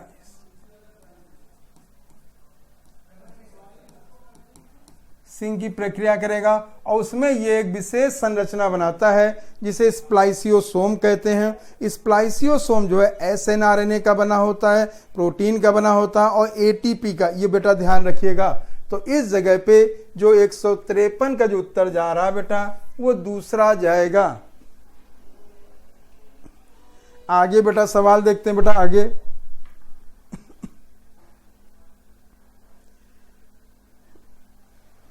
निम्नलिखित में कौन सा कथन सत्य है? ठीक है बेटा, देखिएगा यहाँ कथन हम लोगों को देखना बच्चों। प्यूरिन में रिंग की संख्या 2 होती है। ठीक है बेटा, ये बात सही है। अगर हम प्यूरिन की बात करते हैं तो एडेनिन होता है। मान लीजिए एडेनिन मैंने बनाने की कोशिश किया, इस तरह से संरचना जो है ये एडेनिन जो है पहले बेटा हेक्सागोनल रिंग है, इसके साथ बेटा एक यहाँ पे पेंटागोनल रिंग जुड़ी होती है और यहाँ पे बेटा NH2 ग्रुप होता है। ठीक है बच्चों, जो ये संरचनाएं होती हैं, एक रिंग ये हो गई बेटा और एक रिंग ये हो गई, तो यहाँ पे जो रिंग की संख्या 2 हो जाएगी। और ये मैंने बेटा बनाया है एडेनिन, एडेनिन बेटा हो गया। एडेनिन में 2 रिंग होती हैं। दूसरा एडेनिन गुआनिन प्यूरिन है बेटा, ये बात बिल्कुल सही है। पायरिमिडीन में रिंग की संख्या 1 होती है। अगर हम बेटा पायरिमिडीन की बात करते हैं बेटा तो इसमें बेटा जो होता है यूरेसिल होता है, ठीक है, और थायमीन होता है और साइटोसिन होता है। अगर हम साइटोसिन की बात बेटा करते हैं तो इसमें आप देखोगे बेटा ये जो है NH2 ग्रुप हो गया, यहाँ पे आप देख रहे हो ये साइटोसिन है, इसमें एक ही रिंग आती है, साइटोसिन हो गई बेटा, और इसमें बेटा एक ही रिंग आती है बच्चों। ठीक है, अगर हम बेटा यहाँ पे बेटा दूसरी एक बात करते हैं तो ये एक हो गई। अगर यूरेसिल की भी बात की जाती बेटा तो आप यहाँ पे देखेंगे बच्चों, यूरेसिल में अगर हम देखें बेटा, ठीक, तो ये देखिएगा ये ऑक्सीजन हो गया, ये N हो गया बेटा, ठीक, फिर ये जो हो गया ऑक्सीजन हो गया, फिर N हो गया। तो इस प्रकार की संरचना को बेटा हम यूरेसिल कहते हैं। NH बेटा NH ग्रुप होते हैं। तो इस जगह जो स्ट्रक्चर है यूरेसिल, इसमें आप देख रहे होगे तो ये हुआ यूरेसिल, और इसमें भी एक रिंग है। तो बात आप देखेंगे बच्चों, तो यूरेसिल जो है पैरामिडीन है और इसमें रिंग की संख्या 1 होती है। तो अगर आप 154 का बेटा जो उत्तर देखोगे तो इस जगह चौथा जाएगा, उपरोक्त सभी हैं। ठीक है बेटा, 154 का जो उत्तर जाएगा वो चौथा जाएगा। स्प्लाइसियोसोम कोशिका में नहीं पाई जाती है बेटा। यहाँ पे देखना मेरे बच्चों, स्प्लाइसियोसोम जो है बच्चों, इसके आप पहले देखेंगे, स्प्लाइसिंग की प्रक्रिया जो है केवल यूकैरियोट में होती है और प्रोकैरियोट में ये प्रक्रिया नहीं होती है। जब ये प्रोकैरियोट में नहीं होती है, इसके मतलब जो प्रोकैरियोट में आरएनए बेटा बनता है वो सीधे एमआरएनए बनता है, लेकिन यूकैरियोट में पहले एचएनआरएनए बनता है और एचएनआरएनए के बाद फिर बेटा एमआरएनए बनता है स्प्लाइसिंग की प्रक्रिया में। और इस स्प्लाइसिंग की प्रक्रिया को करने वाला जो होता है उसे स्प्लाइसियोसोम कहते हैं। स्प्लाइसियोसोम एसएनआरएनए एटीपी और प्रोटीन का बना होता है। अब आप इससे देखिए, अल्टरनेरिया बेटा यूकैरियोट है, ठीक, तो इसमें होगा, मगरमच्छ यूकैरियोट है, होगा। स्ट्रेप्टोकोकस जो एक जीवाणु है प्रोकैरियोट है, इसमें नहीं होगा। सरसों भी यूकैरियोट है। तो बेटा 155 का जो उत्तर जाएगा बेटा ये तीसरा जाएगा। ठीक है बेटा, ये बात ध्यान रखना मेरे बच्चों। आगे एक सवाल बेटा देखते हैं हम लोग, यहाँ पे देखेंगे, अगर बेटा देखेंगे डीएनए प्रतिकृतियन के दौरान ओकाजाकी खंडों का उपयोग होता है।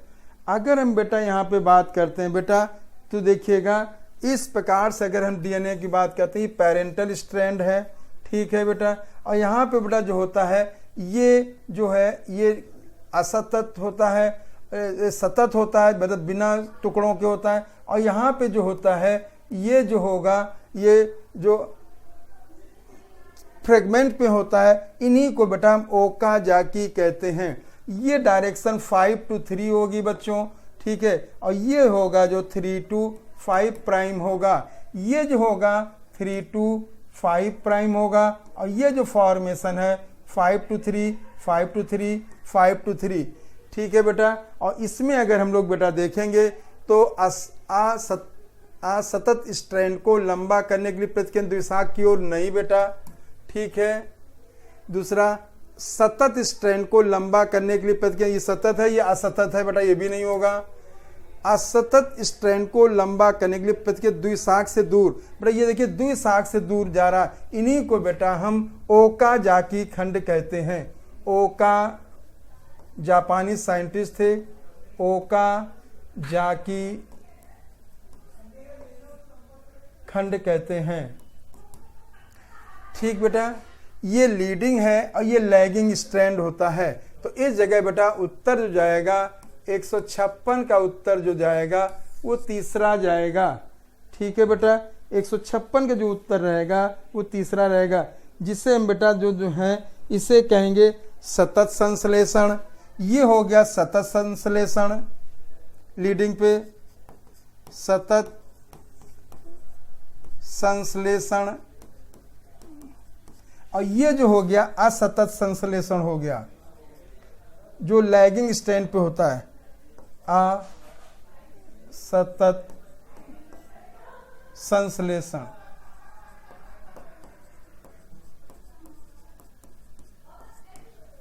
ठीक बच्चों, अगला सवाल देखते हैं बेटा। निम्नलिखित में कौन प्रतिक्रियन प्रक्रिया में दोहरे उद्देश्य की पूर्ति करता है। ठीक है बच्चों, अगर हम यहाँ पे बेटा देखेंगे AMP नहीं करता है, ठीक है, ये एक न्यूक्लियोटाइड है और बेटा इसमें जो दोहरे जो काम पूर्ति करता है उद्देश्य के लिए, वो जो है एक तरफ बेटा ऊर्जा देता है और दूसरी तरफ बेटा सबस्ट्रेट देता है। तो बेटा FMN भी नहीं होगा, फ्लेविन मोनोन्यूक्लियोटाइड भी नहीं है, ठीक है, GTP होगा। बेटा आपको मालूम है जो ये GTP है एक प्रकार के जो है बेटा ये न्यूक्लियोसाइड ट्राइफॉस्फेट होते हैं। ये जो है न्यूक्लियोसाइड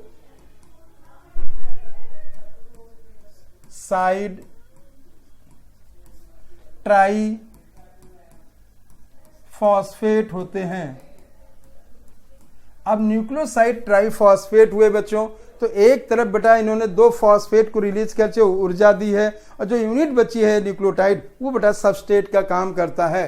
तो इस जगह जो होगा उत्तर 157 का जो उत्तर जाएगा बेटा वो तीसरा जाएगा। यदि डबल स्ट्रैंड डीएनए में एडेनिन तथा थायमिन की मात्रा 45% है तो ग्वानिन की डीएनए में संपूर्ण मात्रा कितनी होगी? बेटा आपको मालूम है बेटा देखिएगा, तो A+T बराबर होता है G+C। ठीक बच्चों, अब अगर देखा जाए तो इस जगह पे अगर हम बेटा यहाँ पे देखेंगे जो एडेनिन और थायमिन की जो मात्रा है ये जो हो गई 45% हो गई बेटा। ठीक, तो 100 में 45% ही हुई बेटा, तो ग्वानिन की मात्रा जो हो गई 100 में बेटा वो 55% हो गई। और ठीक है 55% बेटा ग्वानिन और साइटोसिन को हुई बेटा। अब इसमें बेटा जो चूंकि दोनों बराबर होते हैं तो इसमें आधा जो आएगा बेटा इसका आएगा ग्वानिन आएगा और बेटा आधा ही जो आएगा साइटोसिन आएगा। तो 55% का अगर हम बेटा आधा कर देते हैं तो 27.5 जो प्रतिशत जो आएगा बेटा वो जो आएगा वो ग्वानिन की मात्रा आएगी। बहुत सरल है बेटा। ठीक है, इसको हम चेयर गैप के रूल के अनुसार भी निकाल सकते हैं और इसको सीधे भी इस तरह निकाल सकते हैं। ठीक है बेटा, तो 158 का जो उत्तर जाएगा मेरे बच्चों वो दूसरा जाएगा। 159 नंबर का सवाल बेटा देखते हैं हम लोग। ठीक है, देखिए निम्नलिखित में बी डीएनए की द्विकुंडलीकरण डीएनए संरचना में सत्य नहीं है, मतलब असत्य ढूंढना है। यह एक न्यूक्लियोटाइड श्रृंखला द्वारा बना होता है बेटा। एक नहीं बेटा 2 न्यूक्लियोटाइड की श्रृंखलाएं होती हैं बेटा। पहली बात तो ये पहला स्टेटमेंट गलत हो गया बच्चों। 2 पॉलीन्यूक्लियोटाइड चेन बनाती हैं जो कि बेटा उनका जो है बैकबोन की तरह काम करती हैं और उसमें वो शुगर और फॉस्फेट मुख्य बैकबोन होती है।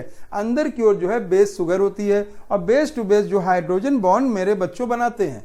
इसका आधार शर्करा फॉस्फेट का बना होता है। तो क्षार बाहर की ओर, अभी मैंने आपसे कहा क्षार बाहर की ओर नहीं होते। मान ली ये बेटा मैंने लिया है तो ये जो हो गया sugar phosphate sugar phosphate sugar. ठीक है, ये sugar phosphate sugar phosphate sugar phosphate हो गया। ठीक, और इसमें जो हो गया ये बेस हो गया, ये जो हो गया बेस हो गया। आप ये देखोगे ये जो हो गया ये न्यूक्लियोटाइड हो गए और ये बेस जो बाहर की ओर अंदर की ओर होते हैं बेटा। ये बात ध्यान रखना मेरे बच्चों। ठीक है, दोनों श्रृंखलाएं समांतर ध्रुवता रखती हैं बेटा। समांतर नहीं है बेटा, प्रति समांतर होती है बेटा। यहाँ पे आप रखिएगा प्रति समांतर, जैसे एंटी पर अगर एक बेटा 5' फॉस्फेट वाला हो गया बच्चों तो ये जो 3' होगा OH ग्रुप हो जाएगा। यहाँ पे बेटा 3' होगा तो यहाँ OH ग्रुप हो जाएगा। तो यहाँ जो 5 होगा यहाँ पे बेटा फॉस्फेट हो जाएगा। तो इस जगह पे ये बात भी गलत हो गई। 15 बेस युग्म उपस्थित होते प्रति घुमाव में। 15 बेटा नहीं होते हैं बेटा, 10 बेस पेयर होते हैं प्रति घुमाव में बेटा। ठीक है, अगर बेटा यहाँ पे एक हेलिक्स की बात की जाती बेटा यहाँ पे ऐसे, तो ये जो होगा यहाँ से यहाँ तक बेटा जो टोटल होंगे यहाँ पे ये 10 बेस पेयर होंगे, 10 बेस पेयर होंगे बच्चों, एक हेलिक्स से लेके दूसरे हेलिक्स तक बेटा। तो यहाँ पे 10 होगा। तो यहाँ पे बेटा अगर देखा जाए तो सभी के सभी कथन जो हैं बेटा वो असत्य हैं। तो 159 का जो उत्तर जाएगा मेरे बच्चों वो चौथा जाएगा। अगला सवाल बेटा देखते हैं हम लोग। निम्नलिखित में कौन आणविक जीव विज्ञान की सेंट्रल डोग्मा का अनुसरण नहीं करता है? बेटा देखेंगे, अगर यहाँ पे हम देखें बच्चों, तो जो मॉलिकुलर सेंट्रल डोग्मा है बेटा, ये जो है सेलुलर स्ट्रक्चर्स के लिए होता है। ठीक है, जैसे डीएनए से आरएनए बनना, आरएनए से प्रोटीन बनना, इसे मॉलिकुलर सेंट्रल डोग्मा कहते हैं। और सबसे पहले जो है इसे क्रिक ने दिया था। तो बेटा ये यूकैरियोट मटर में होगा, फंजाई में भी होगा, यूकैरियोट है, क्लेमाइडोमोनास में भी होगा। एचआईवी वायरस है, यहाँ पे बेटा अगर आप देखोगे तो ये एक रेट्रोवायरस है, रेट्रोवायरस है बेटा, रेट्रोवायरस है, और इसमें आरएनए से डीएनए बनता है, जिसे हम बेटा रिवर्स ट्रांसक्रिप्शन कहते हैं। ठीक, तो इस जगह पे ये जो है सेंट्रल डोग्मा का अनुसरण नहीं करेगा, और ये कैंसर कॉजिंग वायरस होता है बेटा, और एड्स से रिलेटेड होता है। तो 160 का उत्तर जो जाएगा बेटा, वो चौथा उत्तर जाएगा। आगे आएंगे बच्चों, निम्नलिखित में से कौन सी अनुरूपता सही है? अगर हम यहाँ पे बेटा देखते हैं तो सबसे पहले अगर देखा जाए तो यहाँ पे हार्से और चेस का एक्सपेरिमेंट, इन्होंने बेटा जो है रेडियो एक्टिव का उपयोग किया था। ठीक है, और रेडियो एक्टिव का हार्से और चेस ने जो उपयोग किया था बेटा, ये वायरस इन्होंने बैक्टीरियोफेज यूज किया, बैक्टीरिया इन्होंने इकोलाई यूज किया, और रेडियो एक्टिव इन्होंने जो है जो फास्फोरस और सल्फर यूज किए थे। P32S35 जो इन्होंने ये यूज किए थे, P32 और S35 यूज किया था। इसका उपयोग इन्होंने बेटा जो किया था वो जो न्यूक्लिक एसिड में किया था, और इसका उपयोग इन्होंने प्रोटीन में किया था, न्यूक्लिक अम्ल में किया था, और इसका उपयोग इन्होंने प्रोटीन में किया था। ठीक, क्योंकि बेटा न्यूक्लिक एसिड में जो है, न्यूक्लिक अम्ल में जो है बच्चों वो फॉस्फेट होता है। ठीक, तो ये बात पहली बात सत्य हो गई। दूसरा, हार्से चेस का प्रयोग विकिरण निष्क्रिय तत्व, बेटा ये नहीं, गलत है बच्चों। दूसरा बेटा देखते हैं, मेसेल्सन और स्टाल ने जो है ये विकिरण सक्रिय तत्व, विकिरण सक्रिय तत्व नहीं बेटा, इन्होंने भारी हाइड्रोजन का यूज किया था। ठीक, अमोनियम क्लोराइड में जो है हैवी आइसोटोप ऑफ हाइड्रोजन का या भारी हाइड्रोजन का उपयोग किया था। ठीक, हार्से चेस का प्रयोग बैक्टीरियोफेज का उपयोग किया था, इन्होंने वायरस बैक्टीरियोफेज यूज किया था। तो अगर आप यहाँ देखोगे बेटा तो दो कथन सही जा रहे हैं। 161 का जो उत्तर होगा वो दूसरा होगा। ठीक मेरे बच्चों, याद रखेंगे बेटा। आगे आएंगे,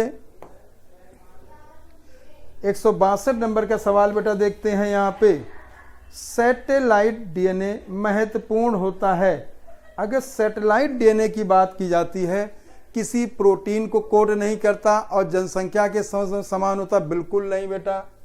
ठीक, देखिएगा, डीएनए रेप्लिकेशन के लिए आवश्यक एंजाइमों को कोड करता, ये बात भी नहीं है बच्चों। कोसा चक्र में आवश्यक प्रोटीन को कोड करता, ये बात भी नहीं है बेटा।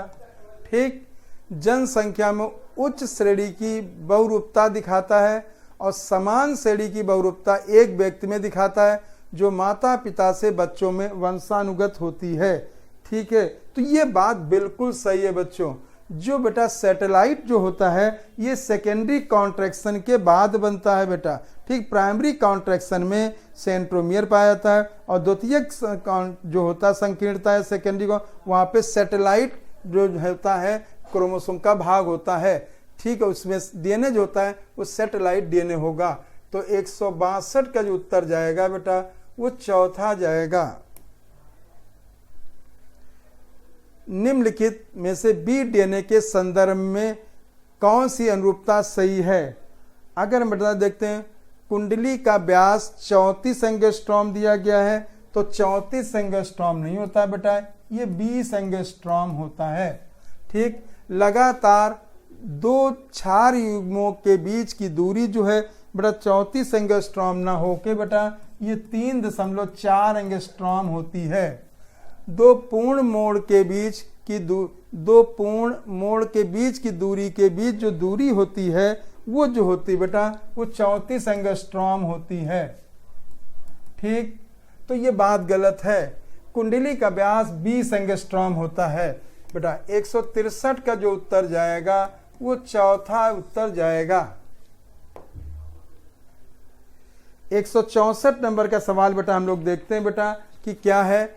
अनुलेखन यूनिट में दो प्रमोटर 5 किनारे पर स्थित होता है, जबकि टर्मिनेटर जो है 3 डिग्री किनारे पर स्थित होता है। यह निर्देश जो है किसके आधार पर होता है?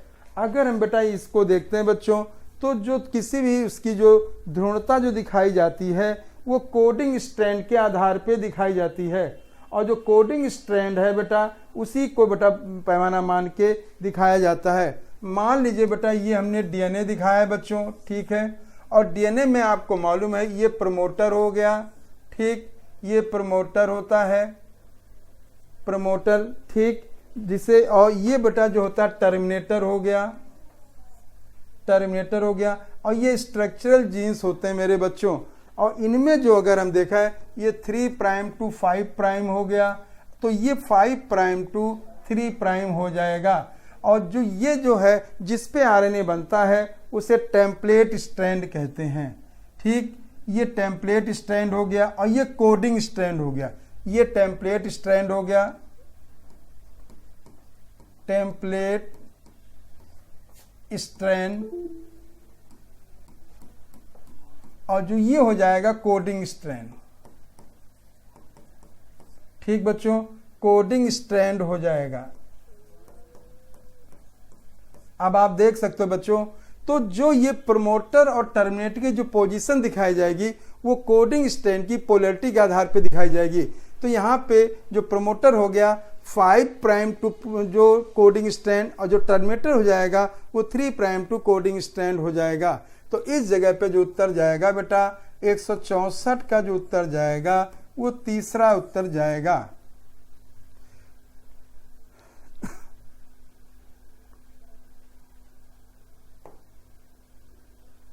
प्रोकैरियोट में अनुलेखन प्रारंभन के दर पर का नियंत्रण ही जीन अभिव्यक्ति का प्रमुख स्थल है। ठीक है बच्चों,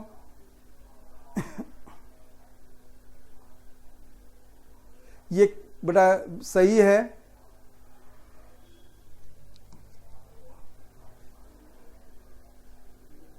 दूसरा, दमनकारी द्वारा लैग प्रचालक के नियमन को धनात्मक नियमन कहते हैं। बेटा धनात्मक नियमन नहीं कहते बेटा, ऋणात्मक नियमन कहते हैं,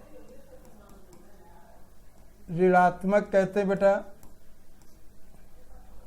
ठीक है, उसको ऋणात्मक कहा जाता है बेटा, ऋणात्मक।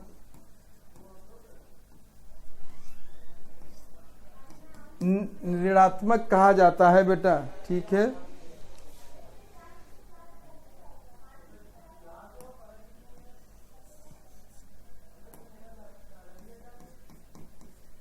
ऋणात्मक कहा जाता है, नेगेटिव कहा जाता है। ठीक, तो ये कथन जो है गलत है बच्चों। तो इस जगह पे 165 का जो उत्तर जाएगा बच्चों वो दूसरा जाएगा। 166 नंबर के बेटा सवाल देखते हैं बेटा। देखिएगा, डीएनए फिंगरप्रिंटिंग तकनीक डीएनए के स्तर पर एक जनसंख्या में स्थित विभिन्न लोगों के बीच विभिन्नता के बारे में पता चलता है। ये बात बिल्कुल सही है बच्चों। सबकी बेटा जो है केवल आइडेंटिकल ट्विंस को छोड़ के बाकी सबकी जो है डीएनए फिंगरप्रिंटिंग जो है अलग अलग होती है। इसे हम बेटा डीएनए पॉलीमॉर्फिज्म को देखते हैं, और डीएनए पॉलीमॉर्फिज्म में हम रिपीटेड डीएनए सीक्वेंस को देखते हैं, और उनमें बेस सीक्वेंस के आधार पे हम बेटा नंबर ऑफ बेस सीक्वेंस के आधार पे उनको मिनी सैटेलाइट या माइक्रो सैटेलाइट शब्दों का उपयोग करते हैं। ठीक है बेटा, डीएनए फिंगरप्रिंटिंग का फॉरेंसिक विज्ञान, आनुवंशिक विविधता व विकासीय जीव विज्ञान के क्षेत्र में उपयोग किया गया है। अगर बेटा यहाँ पे देखें तो यहाँ पे जो है ये बात भी सही जा रही है, फॉरेंसिक में भी किया गया है, जेनेटिक वेरिएबिलिटी में भी किया गया है और एवोल्यूशन के क्षेत्र में भी किया गया है। तो ये दोनों ही कथन सही जा रहे हैं। तो 166 का जो उत्तर होगा बेटा वो चौथा जाएगा। 167 नंबर का बेटा सवाल देखते हैं बेटा यहाँ पे। ठीक है, यहाँ पे अगर हम लोग बेटा देखेंगे, जीवाणुओं में अनुलेखित mRNA क्रियात्मक होता है, अतः वह नीचे ही हो जाता है। ठीक, वो देखा जाए तो जो है सीधे, मतलब बेटा ध्यान देंगे, अगर उसमें देखा जाए कि उसमें कोई चेंजेस नहीं होते हैं। अगर हम इसमें प्रोकैरियोट में देखेंगे तो पूरे का पूरा जो है जो mRNA जो DNA से सीधे mRNA बनेगा और उसमें बेटा कोई भी स्प्लाइसिंग की प्रक्रिया परिवर्तन नहीं होगा। ठीक है बच्चों, तो जीवाणु में अनुलेखित mRNA क्रियात्मक होता है, अतः वह सीधे ही हो जाता है, मतलब इसमें स्प्लाइसिंग की प्रक्रिया नहीं होती है। tRNA विशिष्ट अमीनो अम्ल को अपने एक किनारे से जोड़ता है, वह mRNA पर स्थित कोड्स से अपने एंटी कोडॉन के बीच हाइड्रोजन बांड बना के युग्मित करता है। तो ये बात भी सही है और ये बात भी सही है। ठीक है, तो 167 में अगर देखा जाए मेरे बच्चों तो उत्तर जो जाएगा वो चौथा होगा बेटा।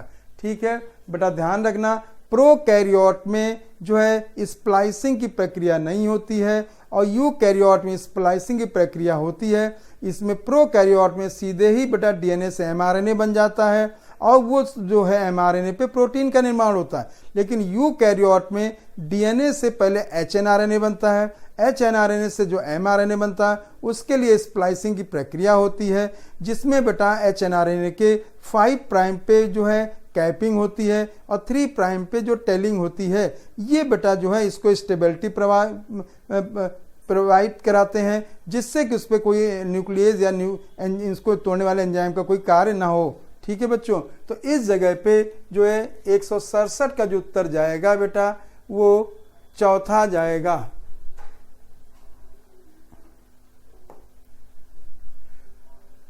एक 168 नंबर बेटा देखते हैं।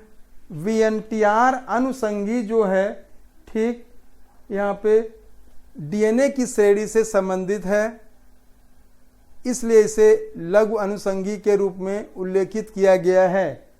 ठीक है बच्चों, एक कोशिका से प्राप्त DNA से पर्याप्त DNA फिंगरप्रिंटिंग का विश्लेषण किया जा सकता है। ये बात भी सही है बेटा। जो DNA है उस जो देखिएगा, जो उसमें रिपीटेड सीक्वेंस जो होते हैं अलग अलग होते हैं और उनमें बेस सीक्वेंस के आधार पे बेटा हम लघु अनुषंगी या माइक्रो सैटेलाइट या मिनी सैटेलाइट का उपयोग करते हैं। ठीक है, लगभग जो है 10 से लेके अगर 60 तक हैं तो उसे मिनी सैटेलाइट कहेंगे, 2 से लेके 6 तक हैं तो माइक्रो सैटेलाइट का उपयोग करते हैं। ये बेस की बात हो रही है। और एक कोशिका से प्राप्त DNA से पर्याप्त DNA फिंगरप्रिंटिंग का विश्लेषण किया जा सकता है। बिल्कुल ठीक है बेटा। तो 168 का जो उत्तर होगा बेटा यहाँ पे चौथा जाएगा। 169 बेटा देखेंगे, प्रोकैरियोटिक आनुवंशिक पदार्थ के लिए क्या सत्य है। ठीक है बेटा, दोनों DNA और स्टोन उपस्थित होते नहीं बेटा, DNA होता प्रो लेकिन स्टोन नहीं होती, या DNA या स्टोन उपस्थित होती बेटा, ये भी नहीं, स्टोन तो होती ही नहीं है। दोनों DNA और स्टोन अनुपस्थित होते नहीं बेटा, ये भी गलत है। DNA होता लेकिन स्टोन नहीं होती बेटा, याद रखिएगा।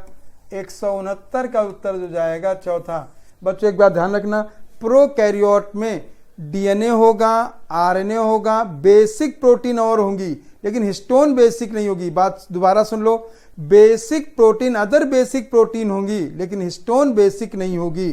ठीक है बेटा, यहाँ पे हिस्टोन नहीं होगी लेकिन बेसिक प्रोटीन होगी, ये मेरा कहने का मतलब है। ठीक है बच्चों, तो 169 का जो उत्तर जाएगा वो चौथा जाएगा। आगे बेटा देखते हैं बच्चों, यहाँ पे देखेंगे, हम जानते हैं कि mRNA की लंबाई पॉलीपेप्टाइड श्रृंखला में अमीनो अम्ल की संख्या को निश्चित करती है। ठीक है बच्चों, अगर एक एमआरएनए में 1000 नाइट्रोजनस बेस रखता है, यह एमआरएनए कुछ अनुक्रम भी रखता है जो कि यूटीआर हैं। मान लीजिए यूटीआर 200 बेस 5 प्राइम किनारे पर है और 200 बेस जो है 3 प्राइम किनारे पर रखता है, तो रूपांतरण के बाद पॉलीपेप्टाइड श्रृंखला में कितने अमीनो अम्ल की संख्या होगी। बेटा अगर आप यहाँ पे देखो तो यहाँ पे देखिएगा, मान लीजिए इन्होंने लिया है यूटीआर, मान ला ये यूटीआर 5 प्राइम पे हो गया यूटीआर, ठीक, और यहाँ पे बेटा ये जो हो गया यहाँ पे मान लिया हमारी 3 प्राइम पे हो गया यूटीआर। यूटीआर का मतलब होता है अनट्रांसलेटेड रीजन, मतलब एमआरएनए का वो भाग जहाँ पे बेटा प्रोटीन का निर्माण नहीं हो रहा है।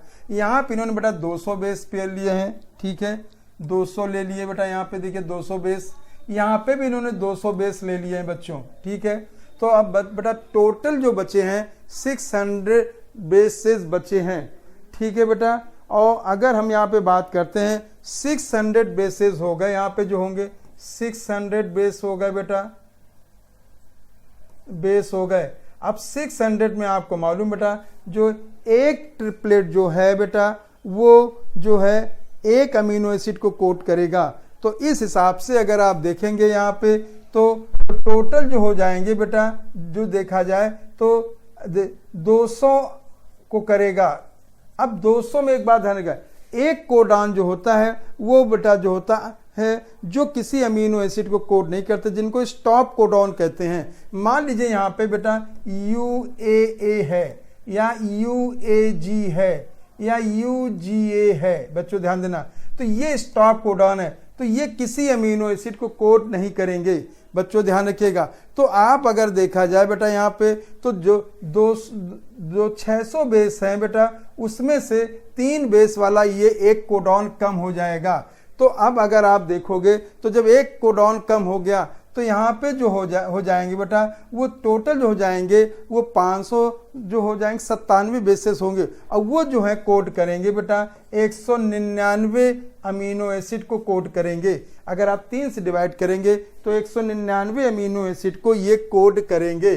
तो इस जगह बेटा 170 का जो उत्तर हो जाएगा वो तीसरा हो जाएगा।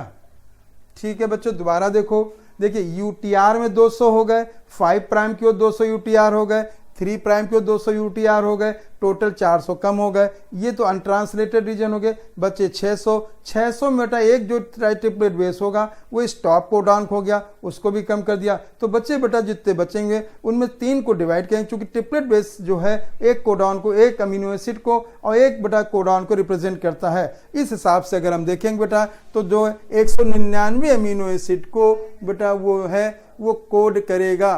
ठीक है, तो कितनी अमीनो होंगी 199।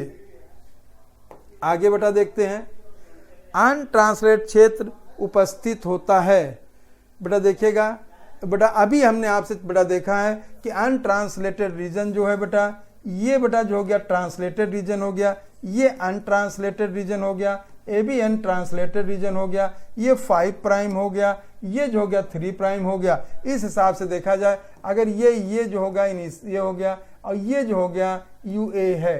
तो आप एक बात गौर कर रहे होगे, यहाँ पे DNA नहीं बच्चों, mRNA में आरंभक कोडॉन के 5 किनारे की ओर ये आ गया बेटा।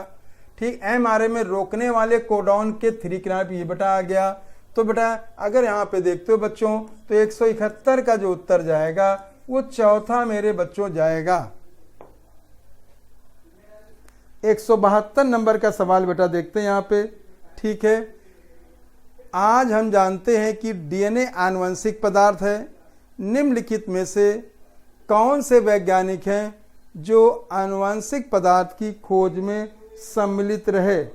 तो अगर हम यहाँ पे बेटा देखेंगे, ग्रिफिथ ने आनुवंशिक पदार्थ के विषय में ट्रांसफॉर्मेशन एक्सपेरिमेंट किया था। आपको मालूम है 1928 में इन्होंने माइस पे और बेटा स्ट्रेप्टोकोकस के जो है वो रफ और स्मूथ जो हैं जीवाणु उनके ऊपर बेटा प्रयोग किया था।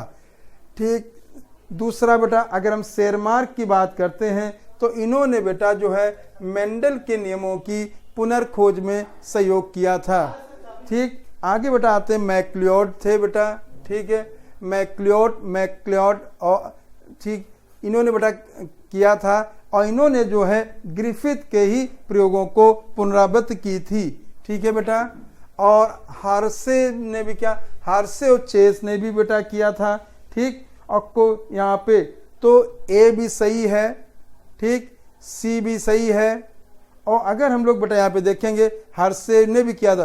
कोरेंस ने जो है मेंडल के नाम जो नियम है दोबारा खोजे थे।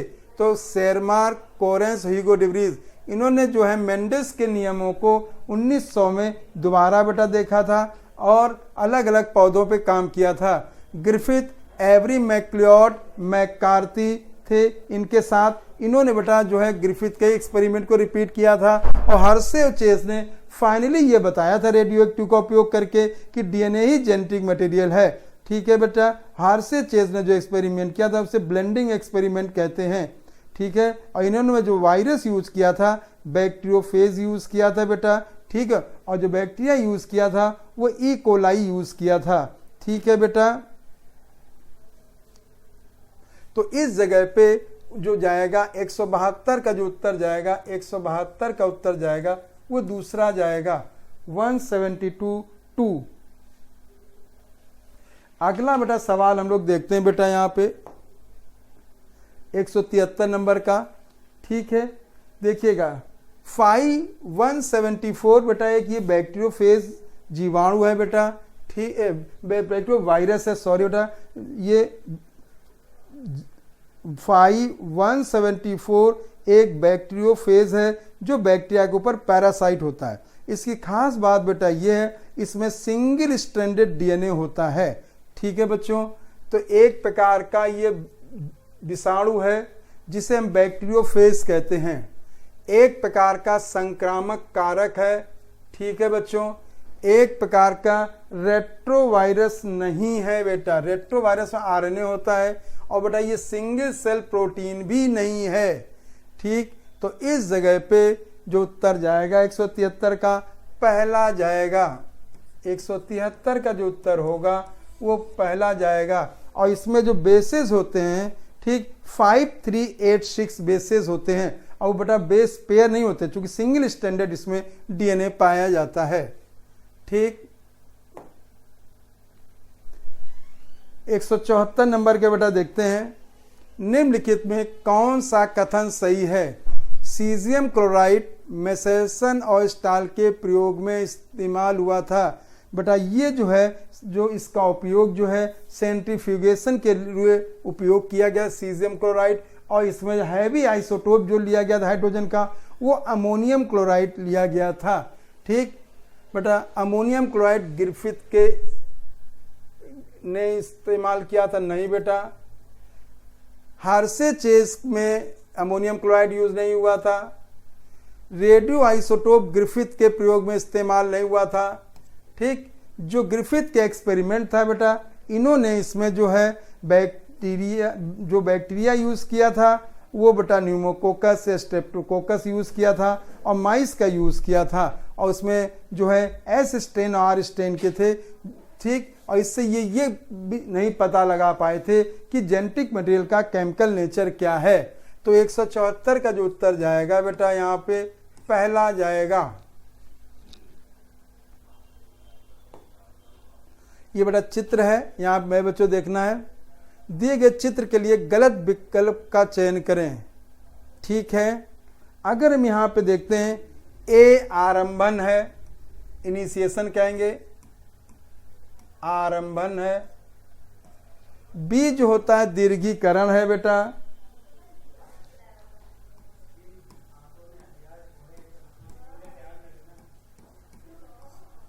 और सी जो है समापन है, टर्मिनेशन जिसे कहेंगे बेटा। तो यहां पे आप अगर देखेंगे, ए आरंभन हो गया बेटा। ठीक है, ये बात सही है। बी दीर्घीकरण हो गया, सी समापन हो गया और डी जो है डीएनए पॉलीमरेज दिया गया है। बेटा डीएनए पॉलीमरेज नहीं होता है बेटा, ये आरएनए पॉलीमरेज होता है। ये जो है आरएनए पॉलीमरेज होता है। ठीक, तो इस जगह बेटा जो उत्तर जाएगा 175 का जो उत्तर जाएगा बेटा वो तीसरा जाएगा।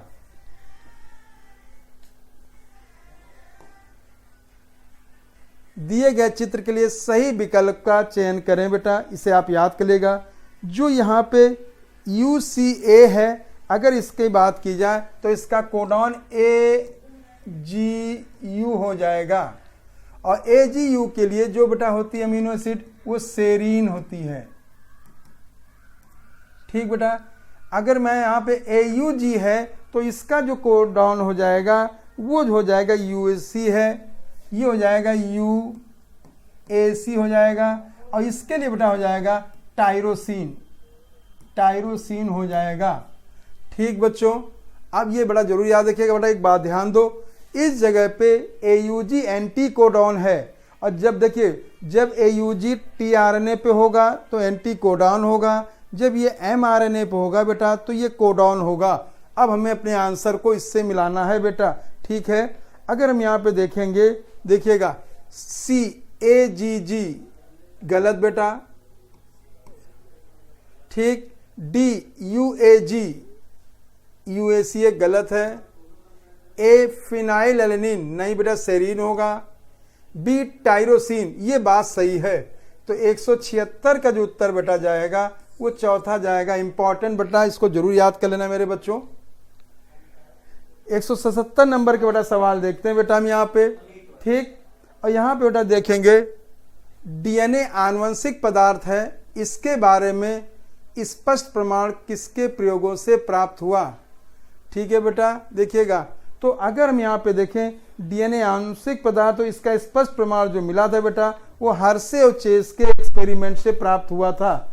ठीक है, और इन्होंने हर्शे और चेस ने बेटा, आपको मालूम है, रेडियो एक्टिव जो है सल्फर प्रोटीन में किया था, और जो फास्फोरस था इसको बेटा DNA में किया था। उन्होंने जो लिए थे, बैक्टीरिया लिया था इकोलाई, और जो वायरस लिया था बैक्टीरियोफेज। तो उन्होंने देखा जो बैक्टीरिया के अंदर जा रहा वो रेडियो एक्टिव फास्फोरस जा रहा, वो रेडियो एक्टिव फास्फोरस जो है बेटा वो DNA के द्वारा जा रहा है, और प्रोटीन जो बाहर रह जाता है कोट के रूप में। ठीक है, जो कैस्पिड होता है उसके कोट के रूप में बाहर रह जाता है। इसलिए यहाँ पे ये सिद्ध हो गया था कि DNA ही जेनेटिक मटेरियल है। तो इस जगह पे हर्शे और चेस का एक्सपेरिमेंट था, एवरी ने नहीं बेटा जो है। ठीक, ग्रिफिथ भी नहीं और मैसेसन स्टाल भी नहीं। मैसेसन स्टाल ने बेटा ये सेमी कंजर्वेटिव नेचर को बताया था। तो 177 का जो उत्तर जाएगा बेटा वो पहला जाएगा। एक बड़ा चित्र दिया गया, NCERT का चित्र है, इसे आपको पहचानना है ये क्या दिया गया है। बेटा देखिएगा, अगर किसी बेटा एक इंडिविजुअल गर्ल ली गई, उससे एक सेल निकाली गई, सेल से क्रोमोसोम निकाला गया, क्रोमोसोम से DNA निकाला गया, और DNA में बेस सीक्वेंस को कंप्यूटर पे जब स्टडी किया जाता है, जो एक बायो इन्फॉर्मेटिक्स की एक नई ब्रांच है जिसे ह्यूमन जीनोम प्रोजेक्ट कहते हैं, और जो है इस योजना जो ये जो हो जाएगा मानव जीनोम परियोजना है। हर्शे चेज नहीं, मैसेसन नहीं, अनुलेखन भी नहीं।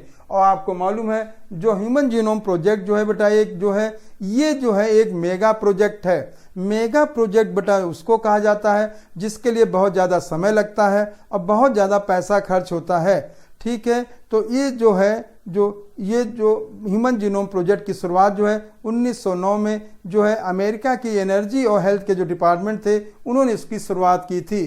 ठीक है, तो ये जो चित्र है मानव जीनोम परियोजना का है, तो 178 का जो उत्तर होगा ये पहला जाएगा।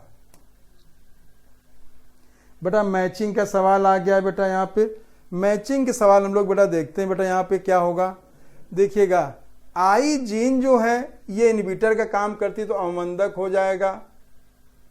जेड जीन जो है बीटा गैलेक्टोसाइडेज के लिए होता है। ए जीन जो है बेटा जो यहाँ पे जो हो जाएगा ये जो होगा ट्रांस एसिटाइलेज की हो जाएगा।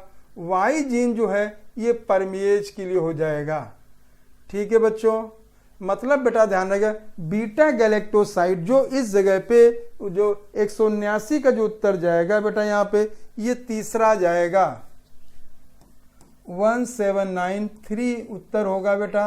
मेरे बच्चों ध्यान दो, बीटा गैलेक्टोसाइडेज जो है ये हाइड्रोलिसिस करता है लैक्टोज का, परमेज जो है ये परमेबिलिटी बढ़ाता है जो शुगर होती है बेटा, और ट्रांस एसिटाइलेज जो है ये स्टाइल ग्रुप का ट्रांसफर करता है। ठीक, तो इस जगह पे उत्तर जो 179 का तीसरा जाएगा। फिर बेटा 180 बेटा देखें, फिर बेटा ये देखिए मैचिंग का सवाल आ गया बेटा, हम लोग देखते हैं बेटा। ठीक है, ग्रिफिथ ने जो है ट्रांसफॉर्मेशन एक्सपेरिमेंट किया था, आपको मालूम है जेनेटिक मटेरियल को सिद्ध करने के लिए। ठीक है बच्चों, तो ए नंबर पे ये हो जाएगा ट्रांसफॉर्मेशन। ठीक, दूसरा जैकब जो थे इन्होंने लैकोपोरॉन से रिलेटेड हैं, हरगोविंद खुराना आनुवंशिक कूट से रिलेटेड है बेटा, मेसेल्सन स्टाल जो है डीएनए की बेटा सेमी कंजर्वेटिव नेचर को डीएनए प्रतिक्रियन, और जैकब मोनोन की जो है वो अर्ध संरक्षित सेमी कंजर्वेटिव को प्रूव करने के लिए बता एक्सपेरिमेंट किया था। तो बेटा इस जगह पे अगर हम लोग बेटा देखेंगे तो 180 का जो उत्तर होगा वो पहला जाएगा।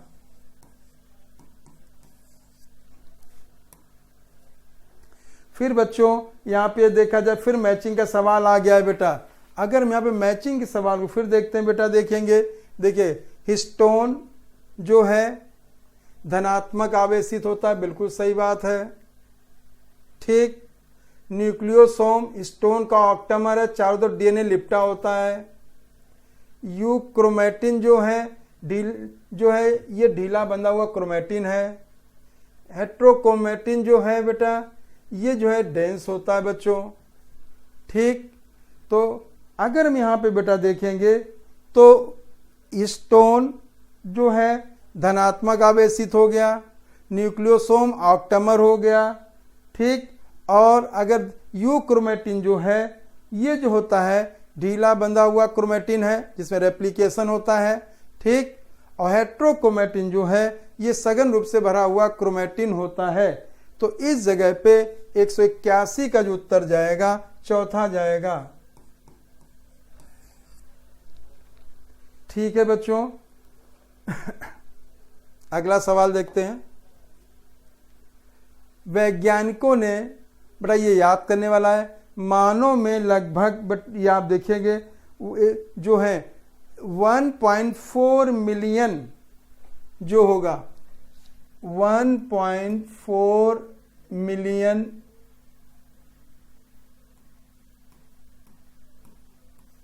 जगहों पर अलग एकल डीएनए बेस का पता लगाया है।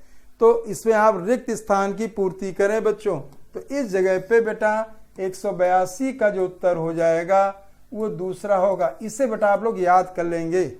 ठीक है, जो ये होगा बेटा यहाँ पे जो साइंटिस्टों ने जो आइडेंटिफाई किया है, स्निप्स कहते हैं ना, सिंगल न्यूक्लियोटाइड बेसेस जो होते हैं जो वैराई करते हैं वो लगभग 14 लाख या 1.4 मिलियन जगहों पर होते हैं।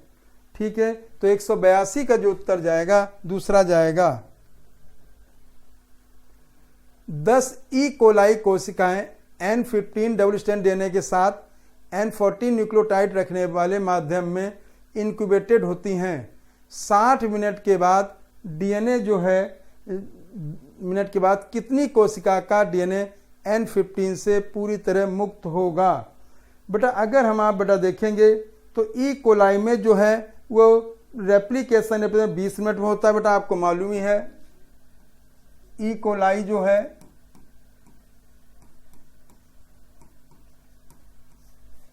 प्रतिक्रियन जो है रेप्लिकेशन जो है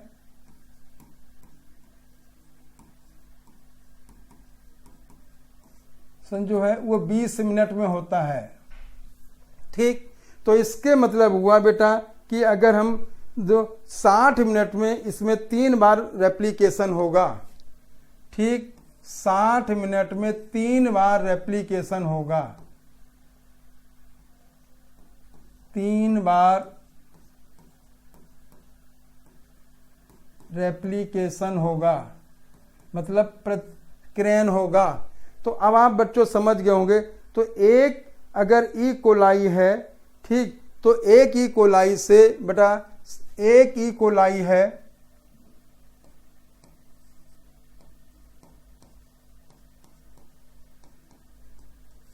60 मिनट में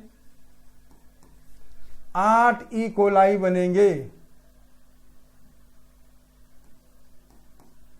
1 से 2, 2 से 4, 4 से 8 ई कोलाई बनेंगे। ठीक, तो अगर 10 ई कोलाई लिए गए हैं बेटा, देखिएगा उन्होंने लिया है, ठीक 10 ई कोलाई लिए गए हैं, तो 60 मिनट के बाद ये 80 ई कोलाई बनेंगे। 80 ई कोलाई बनेंगे बच्चों। तो आप इससे निकाल लेंगे बेटा 60 मिनट के बाद कितनी कोशिश डीएनए N15 से पूरी तरह से मुक्त होगा, N15 से। तो इस जगह पे अगर आप देखें बेटा, तो जो है B2 में जाएगा बेटा और बाकी में नहीं जाएगा। तो उसमें से बेटा देखा 20 में तो जाएगा बच्चों, ठीक है, और बाकी में नहीं जाएगा।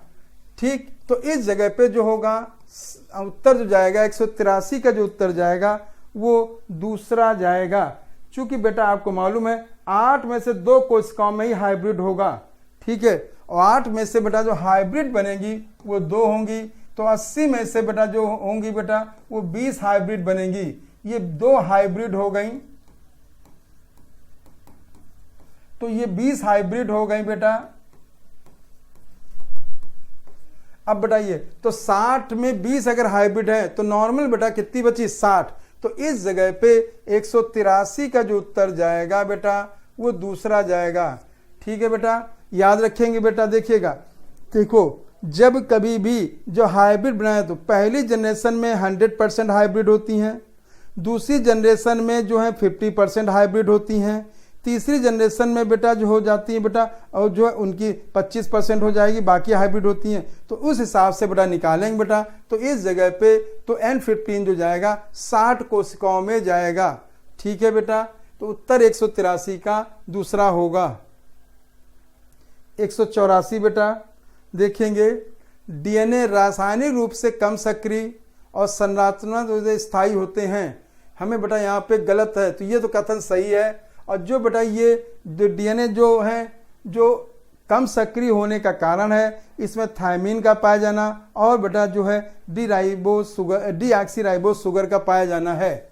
ठीक, डीएनए बेहतर आनुवंशिक पदार्थ है, ये बात भी सही है, क्योंकि बेटा ये जेनेटिक मटेरियल के नियमों को फॉलो करते हैं, जिसमें कि रेप्लिकेशन होता है, स्टेबिलिटी होता है, दूसरी जनरेशन जीन करेक्टर को ले जाना होता है, ठीक है, और म्यूटेशन स्लो होता है। ये जो है जेनेटिक मटेरियल के करेक्टर होते हैं। डीएनए आरएनए दोनों उत्परित होते हैं, ये बात भी सही है। आरएनए डीएनए की तुलना में धीमी दर से नहीं, धीमी नहीं बेटा, तीव्र दर से होता है, तीव्र दर से उत्परिवर्तित होता है। तो बेटा यहाँ पे जो होगा उत्तर जो जाएगा 184 का जो उत्तर जाएगा वो चौथा जाएगा। 185 बेटा यहाँ पे हम लोग देखते हैं, दिए गए चित्र में सही कथन का चयन करें। ठीक है बेटा, अगर हम यहाँ देखेंगे तो ये पहला हार्से और चेज से संबंधित बिल्कुल नहीं बेटा। हार्से और चेज ने बैक्टीरियोफेज वायरस और ई कोलाई बैक्टीरिया का उपयोग किया था। ठीक, तो देखिए ई कोलाई से संबंधित है। ठीक है बेटा, देखिए यहाँ पे एस्चेरिचिया कोलाई जो है उसमें एक्सपेरिमेंट कराया गया। दूसरा आध संरक्षी प्रतिकेन को प्रदर्शित करता है। ठीक बेटा, भारी आइसोटोप जो हाइड्रोजन का उपयोग किया गया है। ठीक, तो इस जगह पे अगर हम लोग बेटा देखेंगे बच्चों, तो यहाँ पे जो चित्र जो लिया गया है वो मेसेल्सन और स्टाल का लिया गया है। ठीक है, और मेसेल्सन और स्टाल ने बेटा जो है उन्होंने जो ई कोलाई बैक्टीरिया को उपयोग किया था, अर्ध संरक्षी प्रतिकेन को बताया था और भारी आइसोटोप में हाइड्रोजन को लिया था, अमोनियम क्लोराइड को, और सेंट्रीफ्यूगेशन के लिए उन्होंने सीजियम क्लोराइड को लिया था। तो इस जगह पे 185 का जो उत्तर होगा बेटा वो दूसरा जाएगा।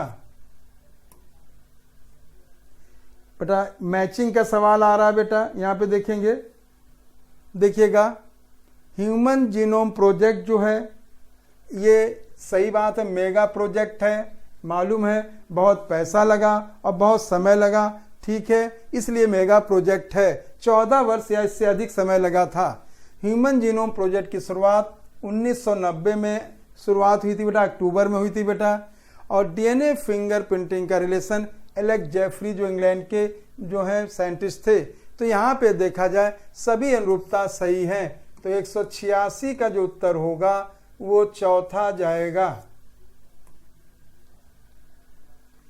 डिस्ट्रोफिन क्या है बेटा? यहाँ पे अगर हम डिस्ट्रोफिन को देखते हैं बच्चों, तो ये एक जो है सबसे बड़ा ह्यूमन का जीन है, ठीक है बेटा। जो यहाँ पे सबसे छोटा ज्ञात जीन नहीं है, सबसे बड़ा ज्ञात जीन जो है डिस्ट्रोफिन होता है। क्षारीय अमीनो अम्ल नहीं, उदासीन अमीनो एसिड भी नहीं है। 187 का जो उत्तर होगा बेटा ये दूसरा उत्तर जाएगा। इंट्रॉन का निष्कासन और एक्सॉन को जोड़ना एक निश्चित क्रम में अनुलेखन इकाई में कहलाता है। बेटा आपको मालूम है, देखिएगा स्प्लिट जीन जो है यूकैरियोट में होते हैं बेटा। और देखिए अगर मैंने मान लीजिए ये मैंने यूकैरियोट के हो गए, ये एक्सॉन हो गया, ये इंट्रॉन हो गया, ये एक्सॉन हो गया, ये इंट्रॉन हो गया, इससे जो mRNA बना बेटा 5 प्राइम टू 3 प्राइम पे बेटा बना, ये बनेगा जो यहाँ पे कैपिंग हो गई, 7 मेथाइल ग्वानोसिन ट्राइफॉस्फेट होता है। यहाँ पॉलीटेल ए होता है बेटा, ठीक, और 300 बेसिस पाए जाते हैं, ठीक बेटा। ये एक्सोनिक हो गया, ये इंट्रॉनिक हो गया, एक्सोनिक हो गया, और ये एक्सोनिक हो गया, ये इंट्रॉनिक हो गया बेटा। इसे HNRNA कहते हैं। और HNRNA से बेटा ये जो हमने बनाया बेटा केवल इसमें एक्सोनिक होता है बेटा, एक्सोनिक, इसे बेटा mRNA कहते हैं। और ये पूरी की पूरी प्रक्रिया जो है बेटा ये न्यूक्लियस में होती है, न्यूक्लियस में केंद्रक में होती बेटा, केंद्रक में होती। और केंद्रक से बेटा ये RNA जो निकल आता है mRNA, और यहाँ पे बेटा इस पे आके राइबोसोम आ जाते हैं और ये प्रोटीन का निर्माण करते हैं। तो इस प्रक्रिया को स्प्लाइसिंग कहा जाता है। 188 का जो उत्तर होगा बेटा वो पहला जाएगा।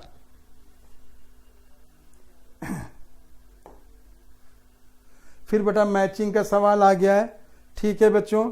यहाँ पे देखेंगे, देखिएगा 1869 में फ्रेडरिक मिस्चर ने एक्सपेरिमेंट किया था, 1953 वॉटसन क्रिक ने किया था, ग्रिफिथ का 1928 में किया था बेटा, हार्से चेज ने 1952 में किया था। इस जगह पे अगर बेटा देखा जाए 189 का जो उत्तर जाएगा पहला। बेटा ये जितने ईयर दिए गए इनको आप लोग याद कर लें, ये बहुत इंपॉर्टेंट ईयर्स हैं एग्जाम के लिहाज से। फिर बेटा मैचिंग का सवाल फिर आ गया हम लोगों के पास बेटा 190 नंबर पे बेटा देखेंगे, ठीक है। ये देखिएगा सिग्मा जो है ये अनुलेखन का आरंभ करता है, रो जो है अनुलेखन का समापन करता है, आच्छादन जो है बेटा ये 5 किनारे पे होता है, और पुच्छन जो है 3 किनारे। अभी मैंने चित्र बना के आपको इसको एक्सप्लेन किया था पीछे चित्र में बेटा, आप उसे देख लीजिएगा बैक करके, ठीक है। तो 190 का जो उत्तर बेटा जाएगा यहाँ पे वो तीसरा जाएगा, A2 B1 C4, हाँ तीसरा उत्तर जाएगा। 190 का जो उत्तर जाएगा बेटा वो तीसरा जाएगा।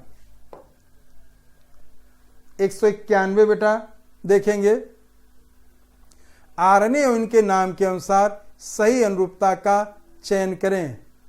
mRNA जो होता है बेटा जो है ये मैसेंजर आरएनए कहलाता, तो चलनशील हो गया बेटा, ठीक। SNRNA होता है स्मॉल न्यूक्लियर आरएनए कहलाता, ये बात भी हो गई बेटा। बिस्मांगी केंद्रीय आरएनए जो हो गया ये HNRNA हो गया। RNA रेट्रो नहीं होता बेटा, ये राइबो जो होता है, जो राइबोज आरएनए होता है बेटा, ठीक, वो जो हो गया RNA, तो रेट्रो आरएनए ना होके बेटा, ठीक है। mRNA मैसेंजर है, RNA जो है जो ये राइबोसोमल आरएनए है, और tRNA ट्रांसफर आरएनए है।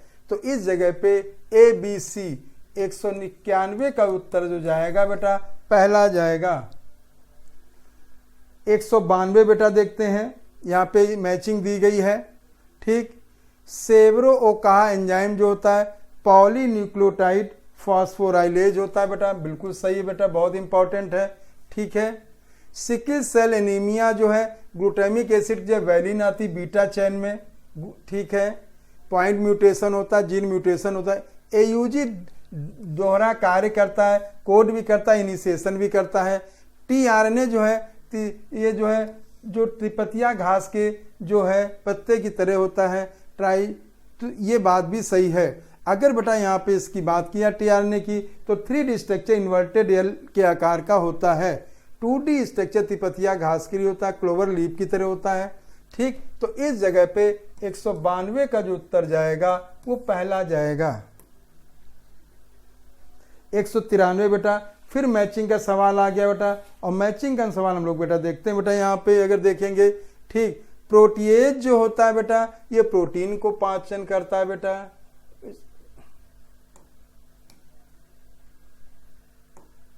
प्रोटीएज प्रोटीन का पाचन करता है। ठीक, आरएनए जो है आरएनए का पाचन करेगा, डीएनए है डीएनए इसका पाचन करेगा, और लैक्टोज जो बीटा गैलेक्टोसाइडेज है ये जो है लैक्टोज का पाचन करता है।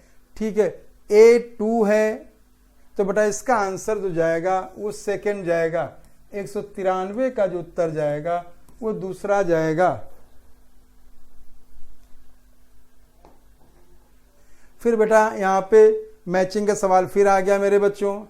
देखिए, ह्यूमन जीनोम प्रोजेक्ट में बैक्टीरियल आर्टिफिशियल क्रोमोसोमिक वाहक होता है और बैक्टीरिया इसका होस्ट होता है। ठीक है बेटा, YAC जो है ईस्ट आर्टिफिशियल क्रोमोसोम होता है, लेकिन इसका जो होस्ट होता है वो ईस्ट होता है।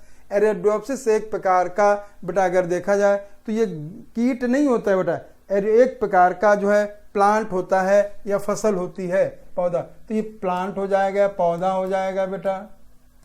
ठीक, कीनोरैप्टिस आरोगजनक निमेटोड एलिगेंस, बेटा अगर यहाँ पे देखा जाए बच्चों तो कीनोरैप्टिस जो है ये अरोगजनक जो नॉन पैथोजेनिक जो है निमेटोड होता है। ठीक है बेटा, तो इस जगह पे अगर हम देखें बच्चों तो ये बात भी सही है, ये गलत, तो ABD 194 का जो उत्तर होगा बेटा वो दूसरा जाएगा। 195 बेटा, यहाँ पे फिर मैचिंग का सवाल बेटा आ गया, यहाँ पे देखेंगे हम लोग। ठीक है, मानव में के डीएनए की लंबाई जो है वो 2.2 मीटर होती है। ई कोलाई की लंबाई डीएनए 1.36 मिलीमीटर होती है। ठीक है, न्यूक्लियोसोम में बेस पेयर 200 होते हैं। ई कोलाई में विभाजन जो है 20 मिनट में होता है। तो बेटा A2 है और A2B1 C4D3, बेटा आंसर जो जाएगा 195 का जो जाएगा बेटा वो चौथा जाएगा। फिर बेटा यहाँ पे देखिए मैचिंग का आ गया है, देखेंगे। प्रतिक्रयण के लिए सही अनुरूपता का चयन करें। ध्रुवता के साथ टेम्पलेट सतत प्रतिक्रयण जो है 3 to 5 बिल्कुल सही है बेटा। असत के लिए बेटा जो होता है 5 to 3, ये बात भी सही है। डीएनए प्रतिक्रयण में ऊर्जा की खपत होने वाली प्रक्रिया है, सही बात है। जो इसमें जो होता है वो ट्राइफॉस्फेट यूज किया था, न्यूक्लियोसाइड ट्राइफॉस्फेट है और उनके 2 फॉस्फेट की एनर्जी रिलीज होती है। ठीक, तो ये ऊर्जा खपत होने वाली ओकाजाकी खंड जो हैं वो असत संश्लेषण पे होते हैं, ये बात भी सही है। ठीक, अभी हमने चर्चा की थी। तो इस जगह पे उत्तर जाएगा 196 का जो उत्तर जाएगा वो चौथा जाएगा। डीएनए और आरएनए दोनों में प्यूरिन पाया जाता है। ठीक है, ये बात सही है। अब देखेंगे दोनों में प्यूरिन पाया जाता है।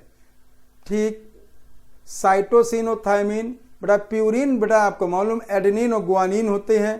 ठीक, ये साइटोसिन पायरिमिडीन हो गया, नहीं होगा। एडेनिन है तो सही है, लेकिन थायमिन पायरिमिडीन होता है। एडेनिन गुआनिन जो है ये प्यूरिन हो गए, यहाँ साइटोसिन पायरिमिडीन हो गया, ये भी नहीं होगा।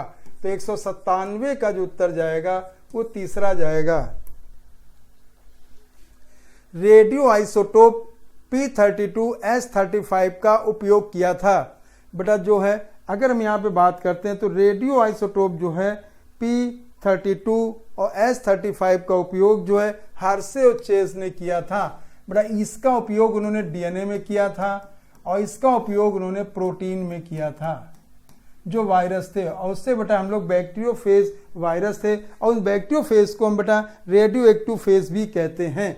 ठीक है बच्चों, ग्रिफिथ ने, आपको अभी मैंने चर्चा आपसे की थी, ग्रिफिथ ने ट्रांसफॉर्मेशन एक्सपेरिमेंट किया था जिसमें उन्होंने बेटा जो लिया था माइस लिए थे और न्यूमोकोकस बैक्टीरिया लिए थे। फ्रैंकलिन स्टार्ट ने नहीं किया था, मैसेंसल स्टार्ट में नहीं किया था, इन्होंने बेटा semi conservative nature heavy hydrogen का उपयोग किया था।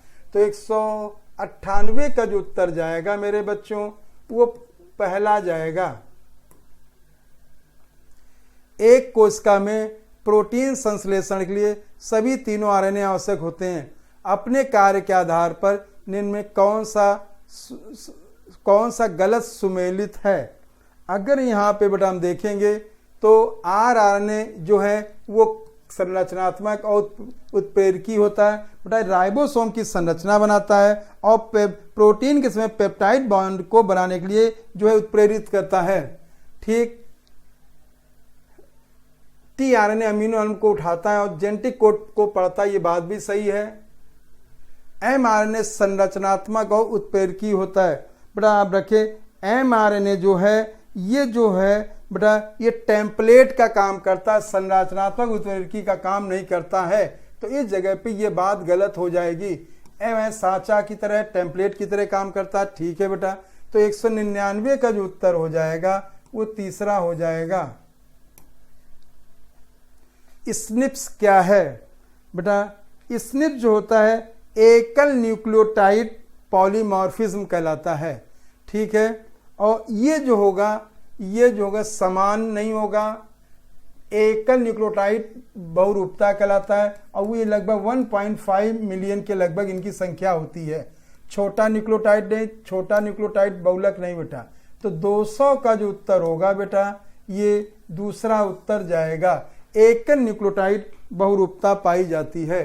तो बेटा हमारे सेशन के बेटा हिंदी के माध्यम के बेटा क्वेश्चन हम लोगों ने बेटा डिस्कस किए। ठीक है बेटा, और इन्हीं क्वेश्चन को आप बार बार करें, अच्छे से करें और हर आंसर को आप देखें और चारों आंसर पर विचार करें, इसके बाद इसको करें। हमने कोशिश की है हिंदी माध्यम के माध्यम से बेटा कि आपको चारों अल्टरनेट बताने की कोशिश की बेटा। ठीक है, थैंक यू बेटा। आगे आप लोग मेहनत करें, अच्छे से मेहनत करिए। आगे आपसे फिर मुलाकात होगी।